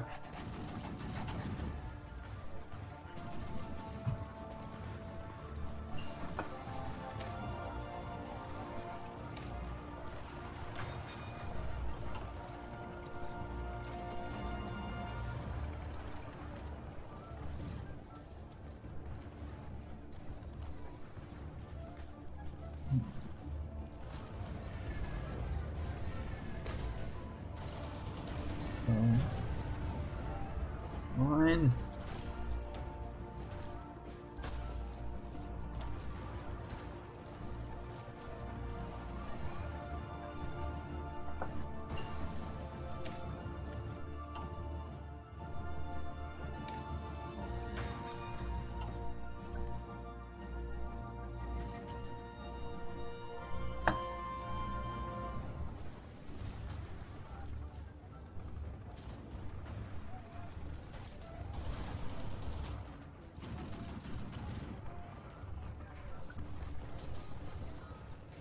Gotów do wymaszerowania!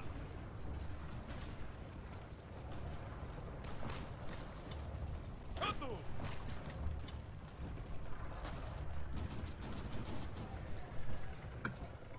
Trzymać odległość!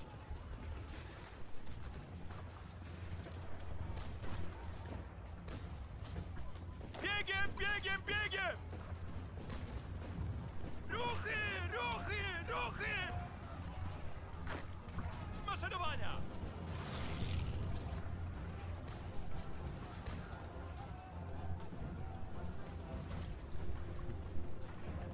Gotów, dowódco!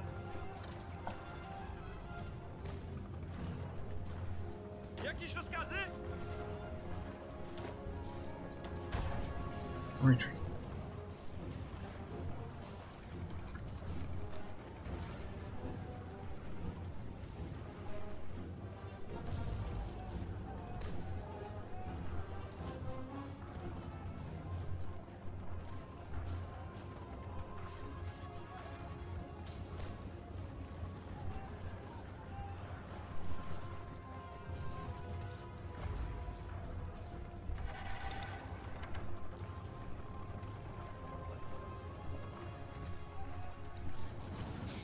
Okay, I'm Do back. wymaszerowania!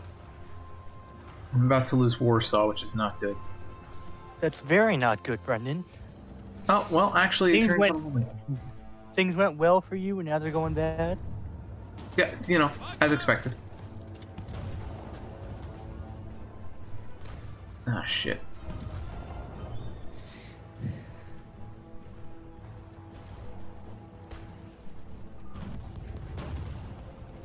Gotów! One could certainly say things were going well for me, and now, oh no, I lost Warsaw, I wasn't paying attention. Crap, I lost it to a tank division. Dowódco! Take Warsaw back at all costs. Oh, it's a tank division, I can't pierce it. They're just mobile fortresses to me. Nah, we're not taking back Warsaw. It's looking pretty bad.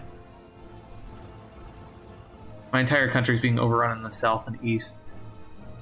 Oh god. How close am I to capitulating? Very.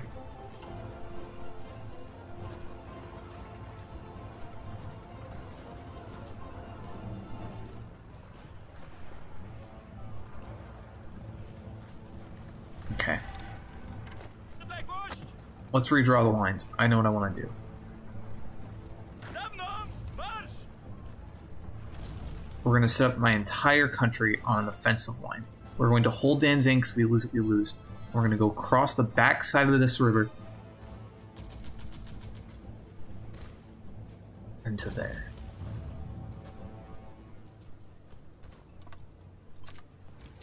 All units are going to be assigned to it, Ruchy! with the only other units being assigned to the front line in Danzig, because if I lose Danzig, I lose.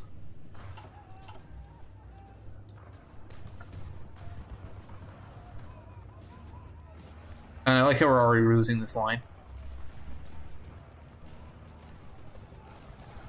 Oh no.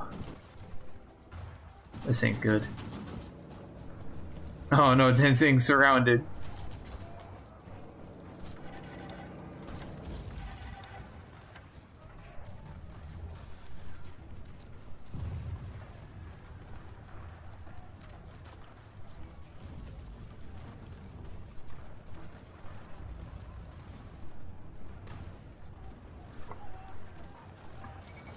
And I lost. How often do you hear about Poland surviving till July 10th of 1940 on the hardest setting in this game, though? That was pretty good. I mean, the challenge, the thing that I've always thought about but never actually done successfully is I've thought to myself, if I can hold out until the US joins the war, then the US will be able to flood my country with a bunch of fresh troops. And that's only in November of 1940. So I've always tried to survive that long, but I never have. But I'm not close though. That's July, right? So yeah, one day. But anyway, the last few things to show you about this game is once you lose, you can still do research, you can still do focuses, but as you expect, all of your main units are gone. But you have exiled leaders. So what those are is, do you know Charles de Gaulle in World War II? Do you know who that is? He was an exiled.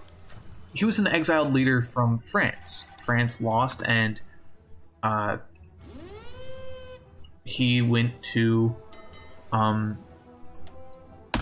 Britain to continue the fight. You'll get those leaders, and also you'll get this thing called exile divisions, which basically means they'll continue fighting, or I'll show you in a second. If you just wait 1 minute, it'll show you. I'm exiled. Okay. So when you get exiled, there's a government that will host you. For example, Britain is hosting my government in exile. If I check here, government in exile, lobby support from the British. I'm already at 100% because I fought so hard, so I don't need to do any of that. So we will clear as well in Finland, don't really care.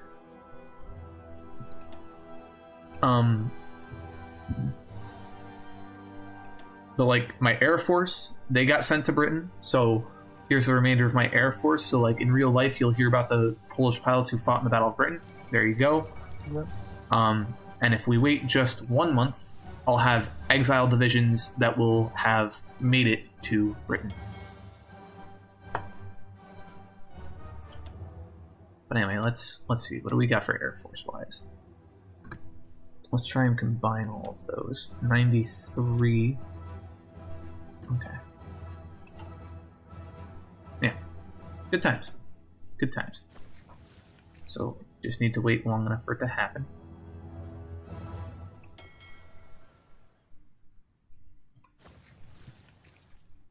Gammon. Full speed, I guess.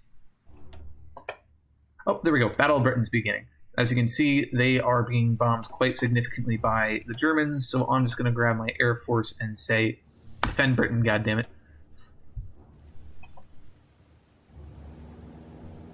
It's the last thing they can pretty much do.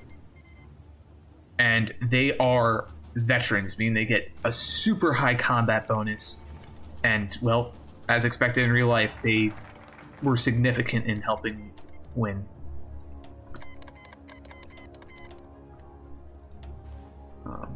Random convoy sunk. More of this doesn't really matter at this point. If I press play, just waiting for my units to arrive. Come on. I know you can make it. Ah, here we go. 10 divisions escaped Poland to continue fighting for, the cause, and it escaped to England. And if we give it just a minute, the British will give us those 10 divisions, because originally they have control. And I'll grab them, assign them a commander and stuff, and let's see what we got. So we got a bunch of exiled ones. Exiled divisions will be much better, just overall. Let's see. Invader. Funny. What, are you gonna re-invade your own country? I can try. Fuck it. Amphibious, let's go. Screw it. I'll give it a try. So yeah, can you come back in if you reclaim Warsaw? Yes, yes. You need to have 90% of your victory points. So victory points are like cities for the most part. Like if I look over Potok, it's 5 victory points. Warsaw was worth 25. Okay. If I get 95% of, or 90 of those back, 90% of those back, I can come back into the game fully. But if I land in, back in my country, I will get manpower back and I will get factories back. So I don't need to be uncapitulated to be back in the game. All capitulated truly means is when it happens, you surrender, you give up your whatever territory is remaining. But if you take territory back, your country, whatever you get back, just operates as normal. The only difference is your country can't stop your faction from losing. So, for example, right now, in order for the Allies to lose, the rest of the British colonies need to capitulate. But let's say I was still in the game and the rest of them capitulated, and I wasn't, then I'd be able to stop us from losing. But when all of us capitulate, that's when we lose. So even if I get 85% of my country back, but I'm not uncapitulated, and then the United Kingdom capitulates, I lose the war. That's basically what it's saying. But anyway, I got a bunch more units now. They're back in Britain. I'm going to train them up. I'm going to tell them to defend the British coastline, and well, basically they're my divisions. Still, I can use them to reinvade. I can send them to Africa to help the British there. I can do whatever I want with them. They're my divisions. Usually, what I actually end up doing though is I usually send them to Norway. Now that I think about it, so I'll probably send them up to Newcastle so that they can move over fast. And as long as these are, let me show you in a second. When your units have, they'll always have the Polish flag because they're Polish units, but when they have that British flag, that means they, Britain worries about their supplies. So I don't have to, these exiled divisions, I don't have to worry about their supplies, their guns, their ammo, their artillery, everything that they need, the British will supply for them because they're exiled divisions. Now, with that being said, I can still go and train regular divisions because when I capitulated, I was able to get a lot of equipment out of my country, or just because I was fought so hard and fought so long. So I can actually train 6 normal divisions to fight just because of the supplies I have. The only problem is I don't have factories to build any more new supplies for them. But that's the basics of how that works. But yeah, that's the basics of the game. So my stability is really low, so I'll get things like draft dodging and strikes and stuff like that. It's not great, but yeah.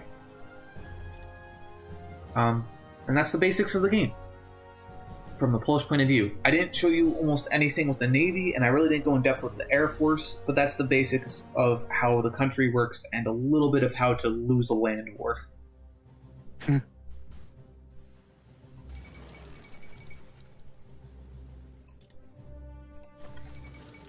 Whatever happened to my Navy? What's left of it? 4 subs doing God's work, mine laying in the Danish belts. Fantastic. Good for them. Alright. And whenever you play this game, you can play as whatever country you want on the board. It's just some of them won't have tech tree or focus trees, some of them will. But you can play as whatever. It's a fun game, and I can't wait to play with you. Yeah. Mr. Speaker, on Friday evening last, They lost Cairo. What are they doing? Commission They're gonna lose the Suez Canal! Oh god. Alright, either way, I'm gonna end the stream now and I'm gonna, do stuff with my life. Okay. Alright. Talk to you later, Mikey. Talk to you later.